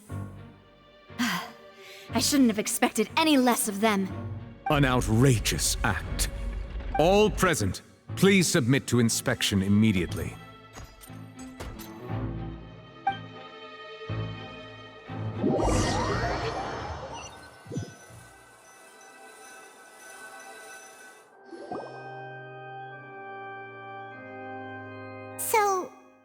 we're just going back now? That's true, but... Traveler, Paimon! Please wait. Lenny... I know you may not want to speak to me right now. Maybe you don't even want to look at me. But still, let me thank you again for defending me to the end, even after you learned that I'm a member of the Fatui. I guess. But regardless, I'd like the opportunity to set things straight. I didn't approach you with any ulterior motives or ill intent. I've spoken to you as myself, just plain Linny this entire time. As for why I'm a Fatus, it's because the goals of the House of the Hearth align with those of an orphan like me. That's all. That was how Father, who you might know as the Knave, approached recruiting us back then too. The Knave? The one who controls the House of the Hearth? She's your father? That's right. And since we're here, I was wondering, would you mind hearing a story? It's about my past. Back when our parents first died, Lynette and I were left wandering the streets. To survive, I took to surreptitiously observing an older street performer who did magic. It took me several days to figure out how he pulled off his amazing tricks. I took my sister through several streets until we found a crowded corner, and we began to perform magic tricks there. To my surprise, we proved to be pretty popular, and we could at least stop worrying about where our next meal would come from for a time. But I didn't want my sister to remain a street rat together with me forever. Before long, an aristocrat came to me and claimed that he wished to take us in after watching my performances. So you went from orphans to nobility just like that? That was how we felt at first too. As if fate was on our side and we could say goodbye to those painful days. But I gradually discovered that while we were called foster children, he was really after my talent for magic tricks. He would constantly take me to all sorts of banquets to garner attention, which he would then use to expand his social circles. That doesn't seem too bad either. Better than roaming the streets at any rate. It took a while for me to realize just how dark his heart really was. After one particular performance at a banquet, I discovered that Lynette was not on the same return vehicle as me. I waited a long time after we returned home, but she did not come back. I went to that noble's bedroom and asked him about her whereabouts. The answer he gave me was, she caught the eye of the most eminent person at the banquet, so I sent her over as a gift. I mean, you'll be able to perform your magic regardless of who your assistant is, yes? Oh no. So he was gonna... But wouldn't Fontaine's laws deal with such people? As far as outsiders are concerned, this is a relationship akin to adoption or foster care, and they have their ways of escaping the eye of the law. I managed to ferret out the location of the mansion of that so-called eminent person and hurried through the night. But by the time I leaped over the walls, avoided the guards, and made my way in, all I saw was the moonlit ground covered in blood, and the knave standing there in the darkness. So, she'd already taken care of that guy. That's right. She had rescued my sister before she could come to any harm, and had even discovered several girls hidden in a basement, all of them orphans. Father, I mean, the knave, might have seen something in me, and so she made me an offer. The House of the Hearth welcomes you, for your interests align with ours. Here, none will ever betray you. Indeed, betrayal shall never be permitted here. I was hesitant to trust her. I mean, I had just been betrayed by nobles. But she was also quick to destroy the noble who had taken us in at first, giving us back our freedom. Oh, so that's how the two of you joined the House of the Hearth. She has her own plans. She has gained permission from the Tsaritsa to first use the Gnosis' power once she obtains it. She plans to use it to find a way to break the prophecy and save Fontaine. So, she believes in that prophecy too? That's right. The whole House of the Hearth is currently working to combat that crisis. Today's case has also proven that people from Fontaine can indeed dissolve into some sort of water, thus further supporting the prophecy. All of us house members here, Lady Arlecchino herself included, are from Fontaine. We won't give up on defending our homeland. To us orphans, the only connection we have left to this world, apart from our family, is our homeland. So, from small deeds like distributing magic pockets to huge schemes like stealing a gnosis, everything is aimed at dealing with that prophecy. It's all right. I understand. The only thing I can do is relate all this to you. I just hope you can understand that even as a member of the House, I have never stopped making my own decisions, and that I believe what I'm doing is right. If you should need anything at all in the future, feel free to find me. I will do my best to help you, as plain Linny.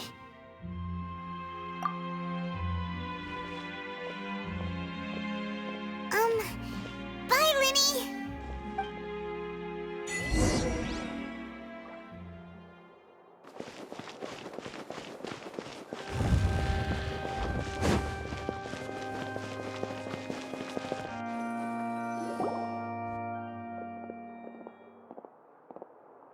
Hey there!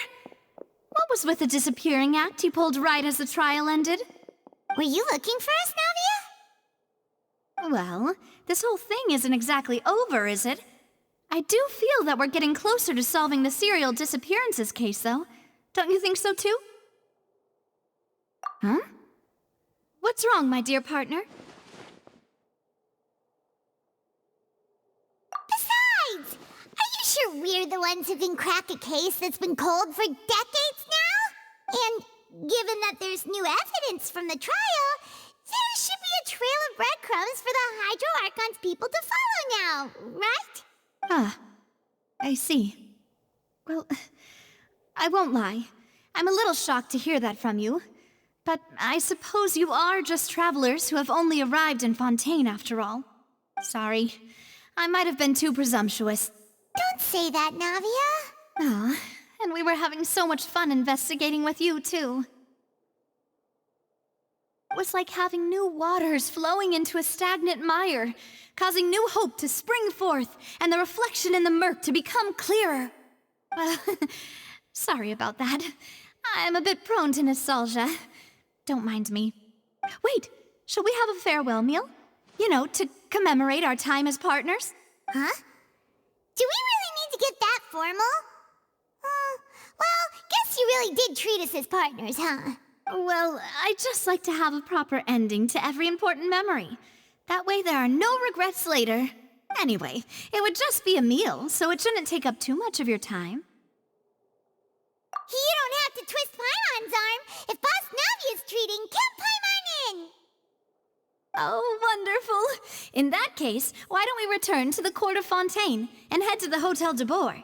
I believe we'll make it just in time for dinner.